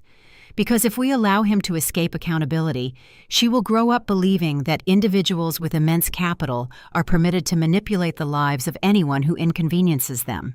Julian's law office had been gutted sometime between midnight and dawn. 14 years of partnership reduced to carpet stains and disconnected phone jacks. Russell called at 6 Monday morning, 3 days after I'd released the evidence. His voice was steady, factual, the way it always was when delivering bad news. "Julian arrived at his office 20 minutes ago," he said. "The firm terminated his partnership Friday night, changed the locks, removed his furniture, scraped his name off the door." I sat up in bed, Clara still asleep in the guest room. Celeste's text from Saturday night. "You wanted a war. Now you have one," had kept me awake most of the weekend. I'd expected her retaliation. I hadn't expected it to start with her own son. "Who's with him?" I asked. "Building manager. Gary Sutton, 53, former property management, works for the landlord." He handed Julian an eviction notice. "Julian has 1 hour to collect personal items under supervision." I dressed while Russell narrated Julian's humiliation in real time. The receptionist who wouldn't make eye contact. The senior partners who'd issued a statement distancing themselves from his federal charges. The carpets still bear the imprint of desk legs that had stood there for over a decade. "His cards are declining," Russell continued. "Federal asset forfeiture hit his accounts at midnight. He tried calling his parents straight to voicemail." "They're not answering," I said. "They're not in the country." Russell paused. "Celeste and Desmond Harrington filed a flight plan to Grand Cayman on Saturday morning, departed at 11 a.m. from a private airfield in Galveston. Passenger manifest listed them both, plus 4 pieces of luggage, weighing 700 pounds. The entry twist settled over me like ice water. Julian's parents, the ones who'd orchestrated his defense, who'd hired the lawyers and paid the bribes and moved the pieces on the board, had fled the country the moment the evidence went public. They'd left their son to face federal prosecutors alone. 700 pounds of luggage, I said quietly. Liquid assets, Russell confirmed. Cash bearer bonds, probably some jewelry. Everything they could liquidate before the SEC could freeze it. His parents had left him to burn while they fled with the money. I heard voices through Russell's feed, sharp professional threatening. Eeeeee. Two men just approached Julian in the parking garage, Russell said. They look like corporate debt collectors. Very aggressive. I listened to the exchange, Russell's surveillance picking up every word, then footsteps rapid and uneven. Julian running. He made it to his car, Russell said. He's heading east on Preston. My team's following. I made coffee while Russell tracked Julian through Monday morning Houston traffic. Clara emerged from the guest room, saw my expression, and poured her own cup without asking. Julian, she said. Running, I replied. For 2 hours, Russell's team maintained surveillance. Julian stopped at a coffee shop on Westheimer, stayed inside with his phone powered down. When he emerged at 11, he didn't head home. He drove to Maya's elementary school. Clara, I said, my voice sharp enough that she looked up from her phone. Call the school, now. But we were too late. By the time Clara got through to the office, Administrator Julian was already in the parking lot. I heard Clara's end of the conversation, each word landing like a hammer.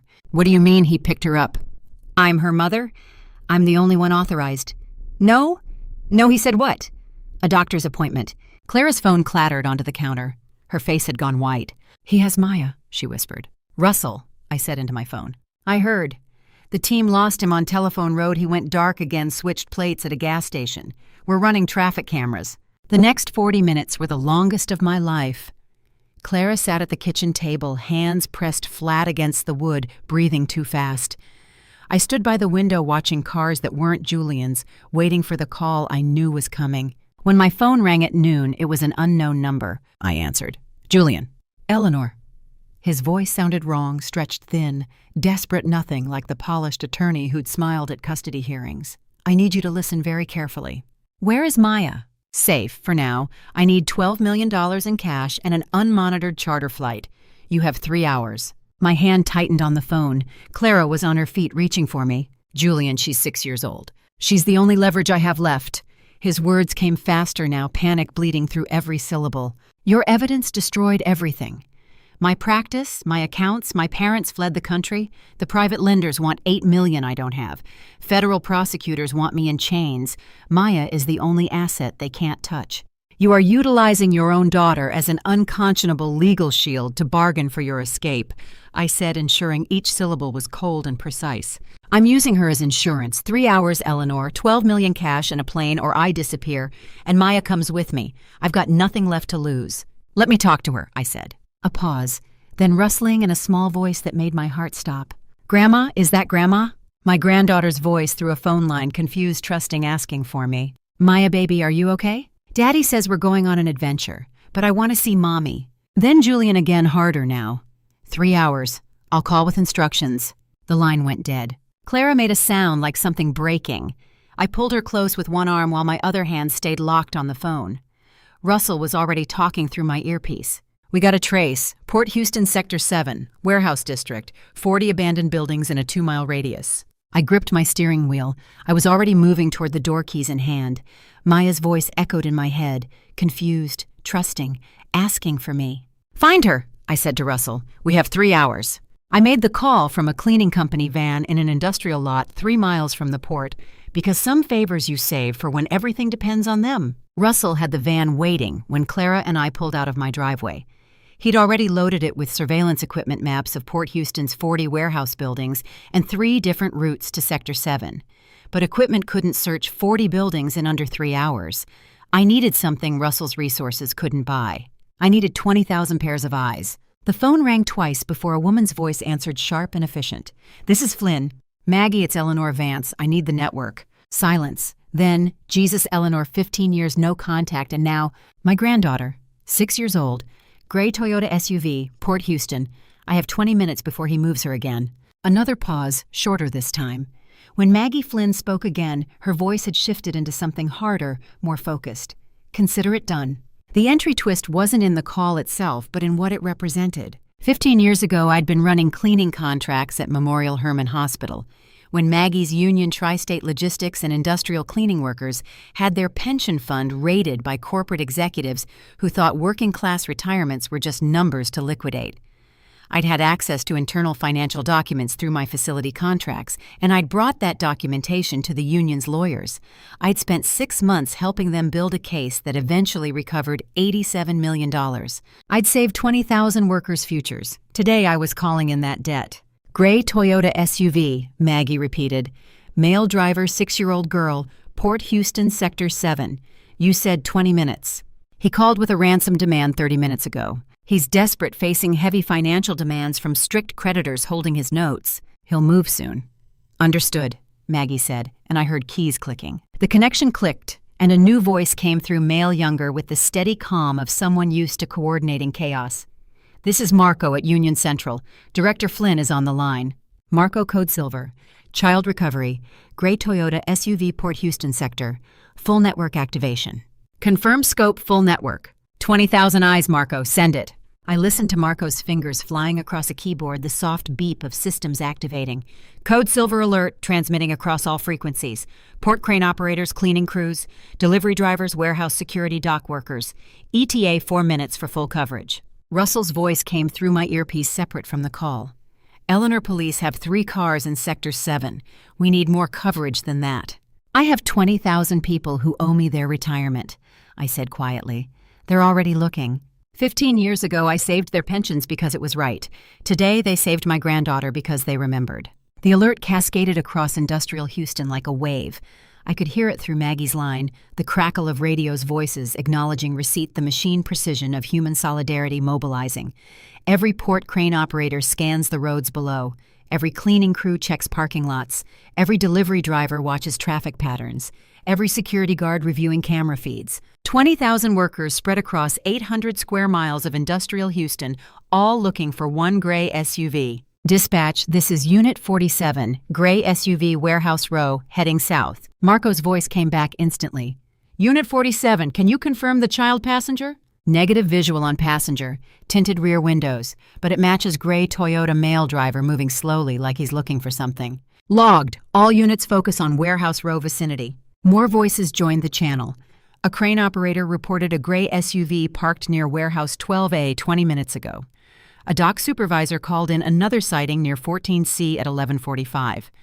A cleaning crew confirmed the same vehicle was still there at 12:20. Russell was tracking the reports on his laptop in the van's back seat. We're converging around buildings 12 through 16. That's a quarter-mile radius. Narrow it down, I said. Maggie's voice cut back in. Eleanor, we have a crane operator at berth 19. He's got eyes on Warehouse 14C right now. Gray SUV in the side lot. He saw a child's face in the rear window 10 minutes ago. My heart stopped. How sure? He radioed it in before he knew what he was looking for. Said it stuck with him, little girl alone in a back seat, not moving much. He's got 4 granddaughters. He knows what scared looks like. A dock foreman with 4 granddaughters doesn't forget a 6-year-old face in a back window. Warehouse 14C, Russell said, already pulling up the location. Abandoned textile facility. Foreclosed 2 years ago. Single access road, lots of sight lines. He picked it for visibility. He'll see us coming. Then we don't let him see us, I said. The exit twist was settling over me. The working-class surveillance network had accomplished in 20 minutes what police and federal resources couldn't. They'd found my granddaughter through grassroots solidarity, through crane operators and dock workers and cleaning crews who remembered that someone had once fought for them. Now it was my turn to fight. Maggie. I need all units to maintain distance from 14C. No approach, no activity that looks unusual. If he sees anything, he'll run. Understood. Marco passed the word eyes only on 14C, no engagement. Russell, how far? I asked. 8 minutes, he said. I've got a tactical team meeting us there. We go in coordinated, controlled. 8 minutes is too long, I said. I was already moving, sliding out of the van's passenger seat. Russell called after me, but I was running, cutting across the industrial lot toward where I'd parked my own car 2 blocks away. I could be at Warehouse 14C in 3 minutes.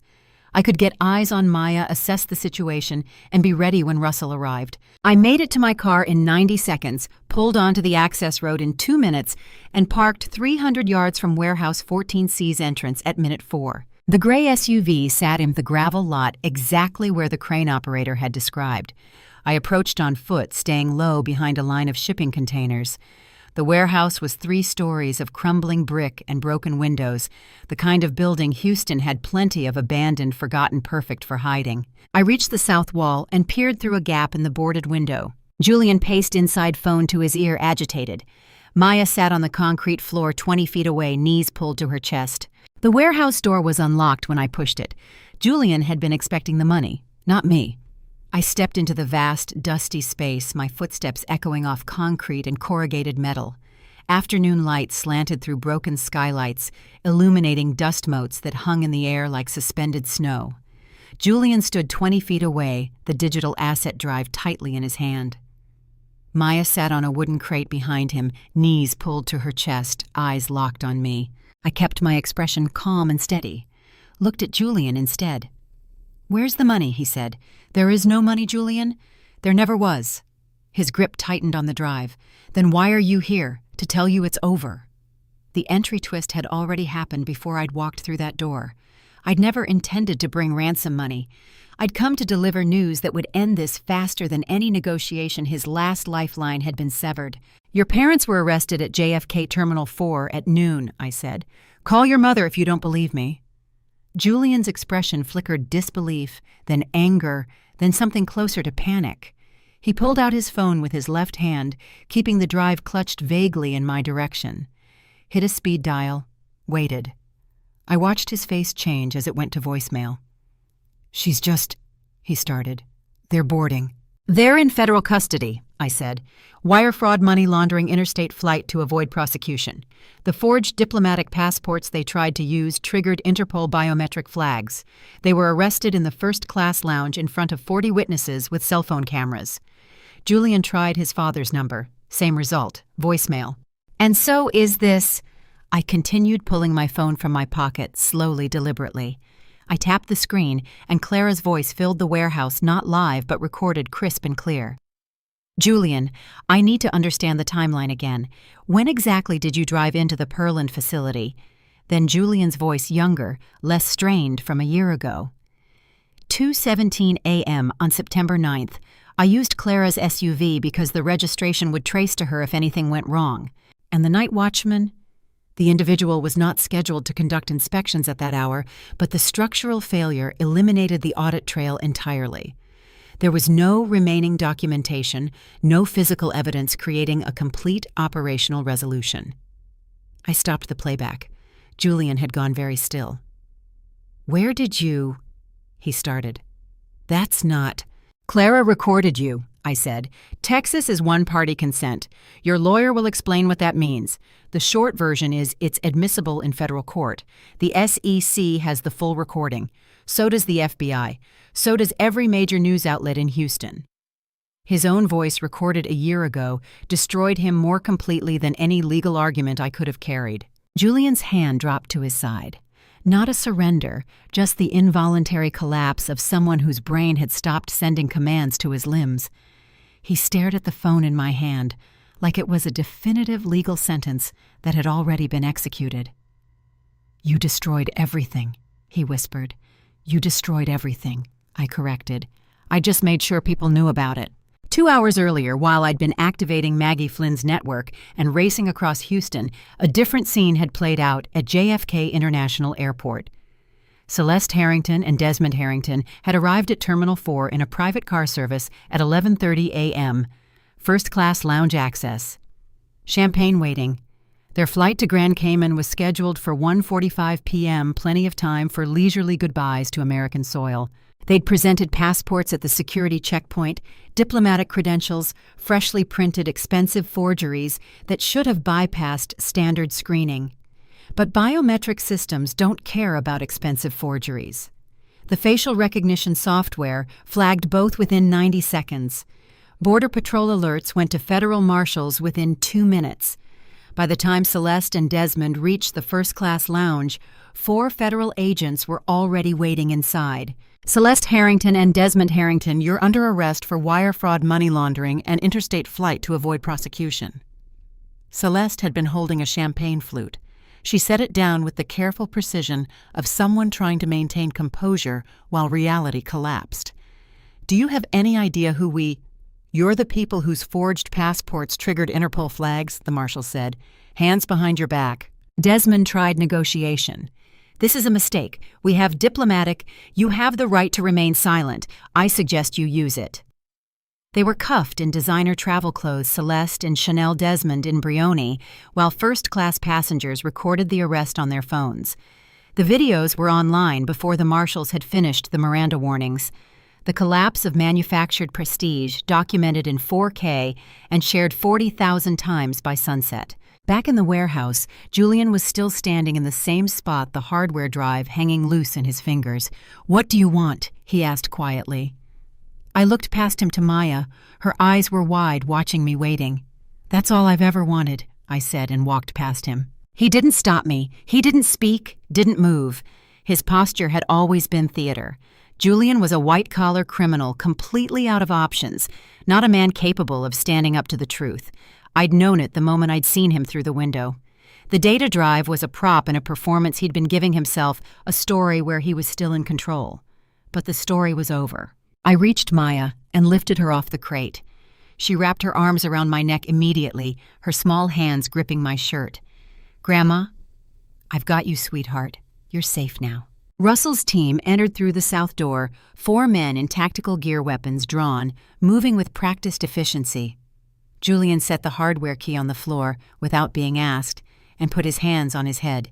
He didn't look at Maya, didn't look at me, just stared at the concrete while they cuffed him and read him his rights. Maya whispered against my neck, "Grandma smells like lemons." Maya said I smelled like lemons, my kitchen cleaner, my constant companion through 30 days of war. I carried her out of the warehouse into September sunlight. Clara was waiting by Russell's van, and when she saw us, her knees buckled. I handed Maya to her mother and watched them hold each other while federal vehicles converged on Warehouse 14C behind us. It was over. Julian in custody, Celeste and Desmond facing federal charges, Maya safe, Clara free. But as I drove Clara and Maya home an hour later, Russell's text arrived on my phone. "Clara's hospital records from St. Jude's show. Something you need to see. Medication logs don't match what Dr. Marsh reported. Call me when you can." I looked at Maya in the rearview mirror, already asleep in her car seat. One final thread remained. Clara's hand didn't shake when the bailiff asked her to raise it. 32 days in that basement had burned away everything except certainty. I sat in the gallery behind the prosecution table, Russell beside me, watching my daughter swear to tell the truth in a federal courtroom with dark oak paneling and fluorescent lights that hummed like trapped insects. October in Houston meant the air conditioning ran cold enough that I'd worn a jacket. Clara wore navy blue, her hair pulled back, her expression calm in a way that would have looked rehearsed on anyone else. But Clara wasn't performing. She'd already survived the worst Julian could do. Judge Diana Fletcher presided from the bench with measured authority, her silver hair and reading glasses giving her the air of someone who'd heard every lie the legal system could produce. She nodded to the prosecution. "Proceed, Mr. Brennan." Assistant U.S. Attorney Michael Brennan stood mid-40s, methodical, the kind of prosecutor who built cases with the precision of a watchmaker. He approached the witness stand. "Ms. Vance, can you identify the defendant for the record?" "Julian Harrington," Clara said, "my husband." "And where were you on the night of September 8th, 2024? "At home with our daughter, Maya. Julian told me he was in Dallas for business." Brennan walked her through the timeline. The morning she'd discovered the fire at the Pearland facility on the news, the police interview, the abandoned SUV with her registration, the mounting evidence that Julian's legal team had carefully constructed to make her look guilty. Then Brennan picked up a tablet from the prosecution table. "Your Honor, the government would like to introduce Exhibit 47A, audio recording legally obtained under Texas one-party consent statute." Whitfield shot to his feet. "Objection, Your Honor. This recording violates federal wiretap statutes." "Texas is a one-party consent state, Counselor," Judge Fletcher said, without looking up from her notes. The recording was legally obtained, overruled. Brennan tapped the tablet and Julian's voice filled the courtroom. 2:17 a.m. on September 9th. I used Clara's SUV because the registration would trace to her if anything went wrong. Clara's voice distant and careful. "And the night watchman, The entry twist landed in that recorded admission. Clara hadn't just survived her captivity, she'd documented it. Despite whatever sedation they'd forced on her, despite being trapped in St. Jude's basement, despite Julian thinking she was too chemically restrained to understand, Clara had recorded everything. "Ms. Vance," Brennan said, stopping the playback. "Who is speaking on this recording?" "My husband, Julian Harrington. He thought I was too sedated to understand, but I recorded everything." His own voice, recorded in a moment he thought was private, destroyed him in a room full of strangers. The jury leaned forward. Two women in the back row had stopped taking notes and just stared at Julian, whose head had dropped lower. Whitfield scribbled something on his legal pad, handed it to Julian, and got back a desperate, whispered response. Brennan let the recording continue. Julian discussing evidence destruction. Julian admitted he'd forged titles. Julian explains how he'd planned to have Clara declared mentally incompetent so she couldn't testify against him. When the audio stopped, the courtroom stayed silent for 3 full seconds. "No further questions," Brennan said. Judge Fletcher looked at the defense table. "Cross-examination." Whitfield approached Clara, and spent 10 minutes trying to establish that the recording was taken under duress, that Clara had been medicated, that her judgment was compromised. Clara answered each question with the same steady calm. No, she hadn't been coerced. Yes, she'd been medicated against her will. No, that hadn't affected her ability to understand what Julian was confessing. Whitfield returned to his table looking like a man who'd just lost a case he'd thought he could win. "The government calls Dr. Patricia Marsh." Dr. Marsh took the stand in professional attire, her gray-streaked hair pulled back, her expression composed. "I'd spoken with her twice since the warehouse once, to thank her once to understand exactly what she'd been documenting." Brennan held up 2 folders. "Dr. Marsh, are these the medical records you submitted to this court?" "No," Dr. Marsh said clearly. "These are the records Julian Harrington's legal team forged, using St. Jude's letterhead. These are the real logs I kept encrypted." The exit twist crystallized in that moment. Dr. Marsh hadn't just been Clara's treating physician, she'd been gathering evidence from the day Julian forced the falsified commitment. She'd known the fraud was happening, and she'd documented every violation. "What do the real logs indicate about Ms. Vance's mental competence?" Brennan asked. Clara Vance was cognitively sound throughout her captivity. She was kept in strict restriction to silence her, not to treat her. The strong medications administered had no therapeutic justification. They were used solely to ensure compliance. Brennan entered both sets of records into evidence. The jury passed them around, comparing the forged documents to the real ones, seeing exactly how Julian's legal team had manufactured a mental illness that didn't exist. Whitfield attempted redirect. "Dr. Marsh, isn't it possible that Clara—" "No," Dr. Marsh said. The defense attorney had run out of questions, objections, and time. "Your Honor, in light of this new evidence, defense requests a brief recess to—" "Denied, Counselor," Judge Fletcher said. "Continue your cross-examination or rest." Whitfield looked at Julian, who was whispering urgently, hands gripping the table edge. Whitfield shuffled his papers with shaking hands, searching for a question that could salvage something from the wreckage of his case. The jury watched in silence. Not confused silence, certain silence. The kind that forms when 12 people have heard enough truth to know exactly what verdict they'll deliver. "Defense rests," Whitfield finally said. Judge Fletcher adjourned until tomorrow for closing arguments.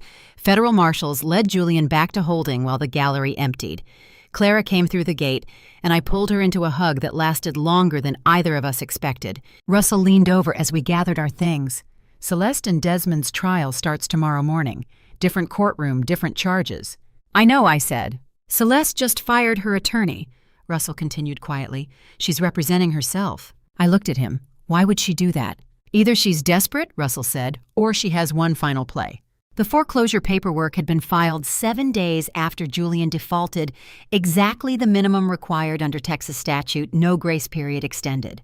I watched Russell place 2 notarized deeds on the courthouse clerk's desk the morning after Celeste's trial began. The courtroom smelled like old wood and floor polish, the same institutional scent every government building seemed to acquire. Russell spread the documents across the clerk's workspace. Rebecca Hayes, the courthouse clerk, 34. Efficient someone who'd processed 10,000 filings and never lost her precision, reviewed each page with practiced eyes. "Your Honor," Russell said, "I'm submitting 2 verified land documents, foreclosure deed dated October 1st following 7-day statutory default and quitclaim transferring the property to Clara Vance." The entry twist had been months in the making. The moment Julian's accounts were frozen, his automatic mortgage payments stopped. I'd waited exactly 7 days, the minimum Texas required, and filed foreclosure through the debt acquisition I'd made with Elena's help. The River Oaks mansion, the house Julian had used to project success while hiding bankruptcy, had reverted to its lien holder, me. And the moment it cleared, I'd transferred the deed to Clara. Judge Fletcher reviewed the paperwork through her reading glasses. "Clerk will file these. Ms. Vance, you now own the property at 2847 River Oaks Boulevard, free and clear." Clara stood beside me, her hand gripping mine. "Your Honor, my daughter and I request expedited eviction of current occupants." Julian sat at the defense table in prison khakis, his expensive attorney Thomas Whitfield beside him, in another immaculate suit that couldn't disguise the defeat in his posture. Julian had been staring at the floor, but his head came up when Clara spoke. "Current occupants," he said too loud for the courtroom decorum. "That's my house." "Not anymore, it isn't," Whitfield said quietly, reviewing the deed Russell had just submitted. Clara looked at Julian for the first time since we'd entered chambers. Her voice stayed level calm with the weight of 28 days in St. Jude's basement behind every syllable. "Get them out." The house that held my daughter prisoner for 28 days now carried her name on the deed. Judge Fletcher signed the eviction order. "Occupants have 72 hours to vacate. Federal marshals will enforce if necessary." Julian's hands gripped the table edge. He opened his mouth closed. It looked at Whitfield for some legal maneuver that could reverse reality. His attorney just shook his head.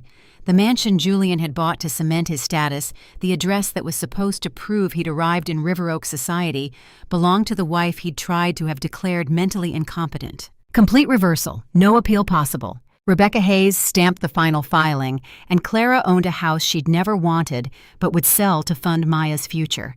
Justice sometimes looked like property transfers and notary seals. 1 week later, I sat in the visitor area of the federal detention facility, staring through plexiglass at an empty chair. The room smelled like industrial cleaner and stale coffee. Orange plastic seats bolted to the floor, a row of phones on steel cords.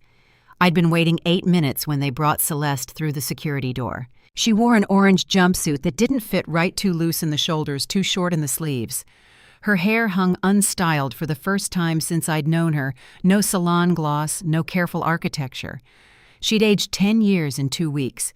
She sat down, picked up the receiver on her side of the partition, and waited for me to do the same. I picked up the phone. "Eleanor," she said, and her voice still carried that cultivated authority, that assumption that she could negotiate her way through anything. "If we can discuss asset allocation reasonably, perhaps we can reach—" "I didn't come here to negotiate," I said. Celeste paused, recalculated. "Then why come at all?" I reached into my bag and pulled out a single photograph, placed it against the plexiglass facing her. The photo showed Elena Reyes on a sunlit university campus, wearing a college lanyard, smiling beside 2 professors in academic robes. Her hair was pulled back, her expression bright with the kind of hope that comes from knowing your future isn't limited by other people's cruelty. I'd taken the photo 3 days ago when I'd driven to Austin to check on her progress. Celeste stared at the image. Recognition dawned slowly, then faster. "Is that Elena?" "That's what your lifestyle bought, Celeste. Someone else's future, someone who deserved it." The exit twist wasn't in showing Celeste her crimes, she already knew those. It was in showing her that Elena, the assistant she'd underpaid and exploited and dismissed, now thrived at the University of Texas on a full scholarship I'd funded with money from the debt foreclosure. Elena was studying business administration with a minor in labor law. She wanted to help people like herself, people whose work built empires while their own lives stayed small. Celeste understood finally I hadn't destroyed her empire to punish her. I'd dismantled it to build Elena's future. "You can't just Eleanor." I hung up the receiver mid-sentence, stood, picked up the photograph of Elena's new life, and walked toward the exit while Celeste pressed her palm against the plexiglass mouth, moving behind the barrier words I no longer needed to hear. The detention officer buzzed me through the security door. I walked out into October sunlight, photograph in hand, listening to my phone ring. "Mom," Clara said when I answered. "The mansion eviction is complete. We're doing the final walkthrough with Maya." "How is she?" "Excited to see her old room one last time before we sell it." Clara paused. "But she found something. In the basement behind a false panel. A lockbox." I stopped walking. "What's inside?" "Documents. Original contracts with a label, confidential, master file." "Mom, these are the contracts Celeste tried so hard to hide.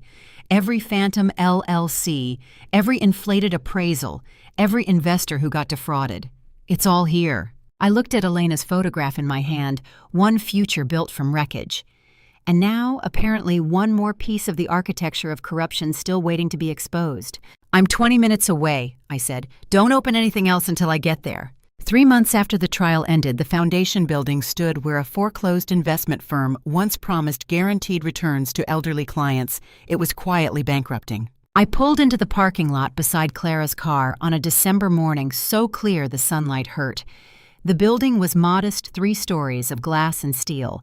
The entrance faced east, and I could see people gathering inside through the transparent walls. Clara waited by the front door in navy blue maya beside her, in a green dress holding a ribbon for the ceremonial cutting. They'd asked me to arrive early. "They wanted to name it after you," Clara said as I approached. I looked at the bronze plaque beside the entrance, Clara Vance Foundation for Economic Justice. "It was always your fight," I said. "You were the one who kept the evidence when they tried to erase you." Maggie Flynn emerged from the lobby, still sharp-eyed at 60-something. "We brought 40 workers to see this. Union members who helped search. You kept your word, Eleanor." Inside the main hall smelled like fresh paint. 50 people had gathered, union workers, journalists, social workers, attorneys. Dr. Patricia Marsh stood near the front. Elena Martinez checked sound equipment at the podium. Clara stepped to the microphone. "This foundation exists because financial abuse is invisible until it destroys you. We make it visible before that happens." Her voice carried the same steady calm she'd used in federal court. "Legal defense, forensic accounting, medical intervention. 3 divisions, all free to clients. We serve women escaping severe financial manipulation, the kind that restricts access to assets, alters personal documentation and hides the truth under falsified records, and bury truth under manufactured diagnoses." I stepped forward to join her. $42 million seized from those who built empires on exploitation, now funding the women they tried to silence. The entry twist had taken 3 months of legal work. The lockbox Maya found in the mansion basement contained original contracts documenting every fraudulent transaction Celeste and Julian had orchestrated over 15 years. The SEC traced assets through 17 shell companies, 6 offshore accounts, and 4 real estate holdings. When the liquidation finished, the total came to $42 million, all transferred to the foundation's permanent endowment. Celeste and Julian's empire would fund their victims forever. Russell spoke next, brief and practical. "And we protect them while they rebuild. No one fights alone." He'd committed his firm to providing security consulting, pro bono, teaching women to recognize surveillance to document threats to move safely. $42 million built on lies, now funding women who refuse to tell them. Dr. Marsh took the podium. "I enabled one woman's imprisonment through falsified records. I'll spend the rest of my career making sure no doctor can do that again." She would serve as chief medical officer training physicians across Texas to recognize coercive control patterns masked as mental illness. She'd already developed a diagnostic protocol questions that distinguished genuine psychiatric need from chemical restraint used for silencing. Elena Martinez stepped forward, 24 years old, now wearing professional attire she'd bought with her first paycheck as director of outreach. "I was paid minimum wage to spy on the woman who would eventually save me. Now I coordinate 20,000 eyes watching for the next Maya." She'd transformed Maggie Flynn's union network into a permanent early warning system. Dock workers, cleaning crews, delivery drivers, all trained to recognize signs of a woman in danger. The same network that had found Maya in 20 minutes would now watch for others. "This foundation is built by the people who survived," Clara said. "We know what the warning signs look like because we lived them." I watched my daughter command the room with the same strategic thinking I'd once used to save pension funds and topple corruption. But where I'd built fortresses to protect what existed, Clara built futures for what could be. Clara had become the architect I once was, but she built futures instead of fortresses. She looked at me, then at Maya in the front row, then back to the crowd. They tried to declare me incompetent. I recorded every word instead. This foundation is named after that choice, the choice to document your own truth when someone tries to write it for you. The exit twist crystallized. The foundation wasn't named after Clara's suffering or victimhood. It was named after her refusal to be erased, her decision to preserve evidence while sedated in a basement, her strategic patience in waiting for the moment when documentation would matter more than escape. It honored agency, not trauma. It celebrated women who save themselves. My daughter didn't need me to save her. She needed me to help her save herself. We serve women who refuse to disappear quietly, Clara concluded, starting today. Applause filled the hall, not polite ceremony, but genuine recognition. Dr. Marsh and Elena joined Clara at the front. Russell stood beside me. Maya ran up to hug her mother. The foundation was real funded operational. As the crowd dispersed for refreshments, Clara pulled an envelope from her jacket pocket. My name written on the outside in her handwriting. The paper looked old, creased, the ink slightly faded. "I wrote this 1 year ago," Clara said quietly, pressing it into my hands. "The night before I called you at 3:03 a.m., I sealed it and dated it. You need to know what I knew." I looked at the envelope. Clara's handwriting on the outside read, "Mom, open this when it's over. You need to know what I knew." My hand shook as I held it. 1 year ago, Clara had written me a letter on the night before everything started, before the call, before the custody fight, before St. Jude's, before I'd spent 30 days dismantling Julian's empire. Clara squeezed my shoulder once, then returned to the crowd. I stood alone with the envelope, feeling its weight, understanding that whatever Clara had known that night would complete a circle I hadn't realized we'd been tracing. Clara's letter from 1 year ago contained 3 words at the top: "I knew everything." I sat at my kitchen table the morning after the foundation opening. The envelope finally broken, reading my daughter's handwriting from the night before she'd called me at 3:03 a.m. December sunlight slanted through the window, warming the paper in my hands. "I knew everything before I called you. The property destruction, the internal audits, the forged documents. I recorded it all deliberately, Mom, because I knew they'd try to erase me." My hands tightened on the letter. Julian confessed to me 3 weeks before that night. He was drunk, panicked about the SEC audit, and he told me everything: how he'd used my SUV, how the fire got out of control, and how the corporate facility was entirely destroyed. He cried and begged me to stay quiet, said if I loved him, I'd understand he'd had no choice. The entry twist was written in Clara's neat script, dated and notarized. She hadn't called me that night because she'd broken under pressure. She'd called because she'd finished gathering evidence and needed a witness to what came next. "I didn't break that night. I called you because I was ready to fight back, and I needed you to witness what came next. I knew Julian would escalate. I knew he'd try to have me declared incompetent, committed, erased. I needed someone who would see clearly, who wouldn't be fooled by his performance. I needed my mother. My daughter was never the victim I thought I was saving. She was a strategist waiting for the right moment. I'm sealing this letter now, so you'll know when it's over that I chose this path. You didn't drag me into war. I recruited you for mine. Thank you for being exactly who I knew you'd be. I love you, Clara." I folded the letter carefully and sat in the kitchen for 20 minutes, watching sunlight move across the table, understanding that every choice I'd made had been part of Clara's larger plan. She'd orchestrated her own rescue by making herself impossible to ignore. That afternoon, I drove to the repurposed River Oaks mansion.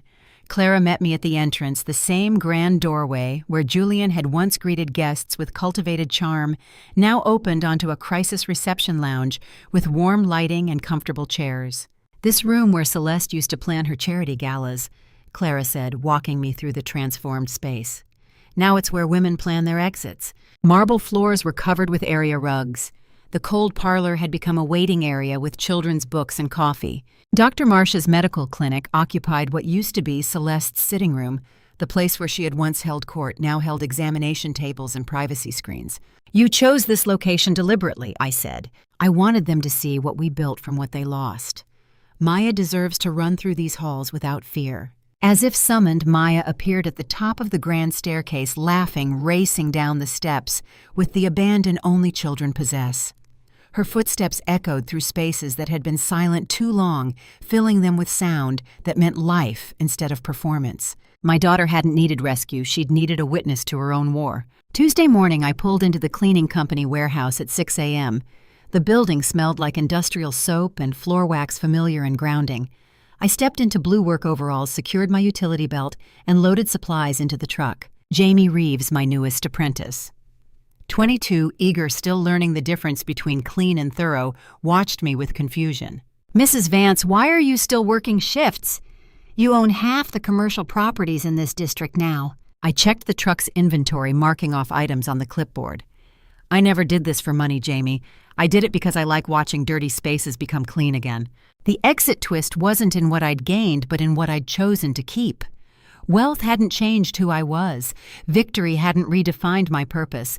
I was still the woman who found satisfaction in scrubbing floors until they gleamed, who understood that some work mattered because of what it accomplished, not what it paid. Some work matters because of what it accomplishes, not what it pays, I said, handing Jamie the clipboard. The foundation will run itself, but this is who I am. I drove my regular route that day. Office buildings, medical clinics, a community center. The same spaces I'd been cleaning for 30 years. My hands knew the work.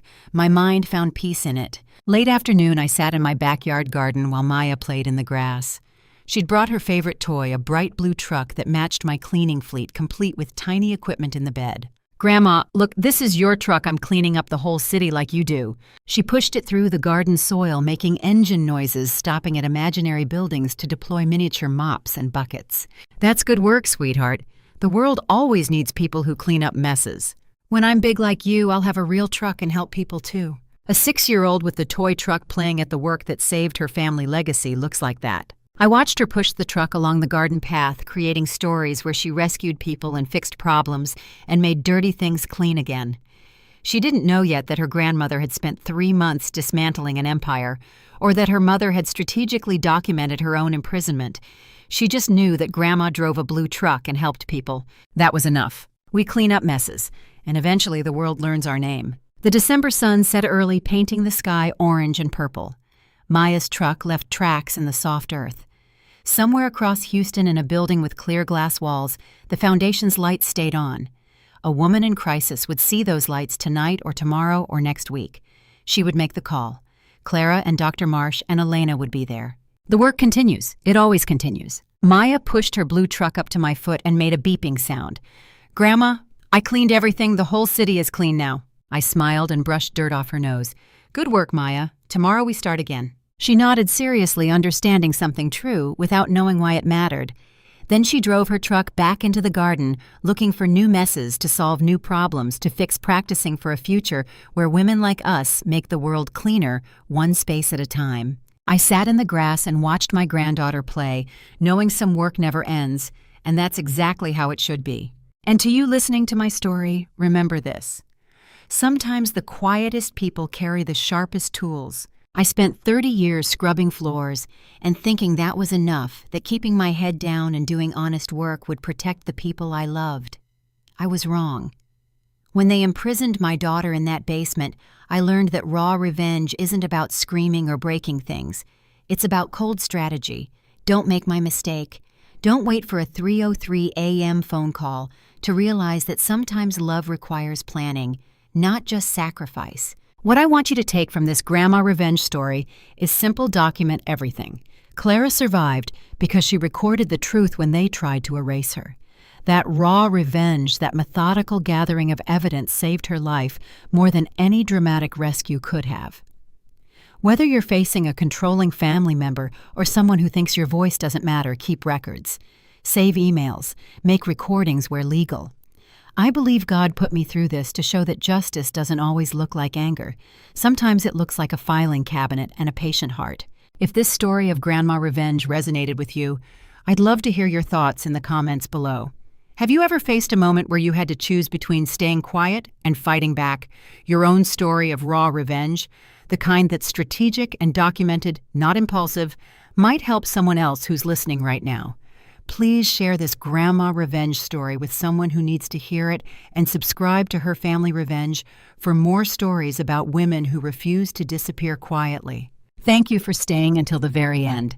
This story contains fictionalized elements for privacy and storytelling purposes, but the lessons are real and worth remembering.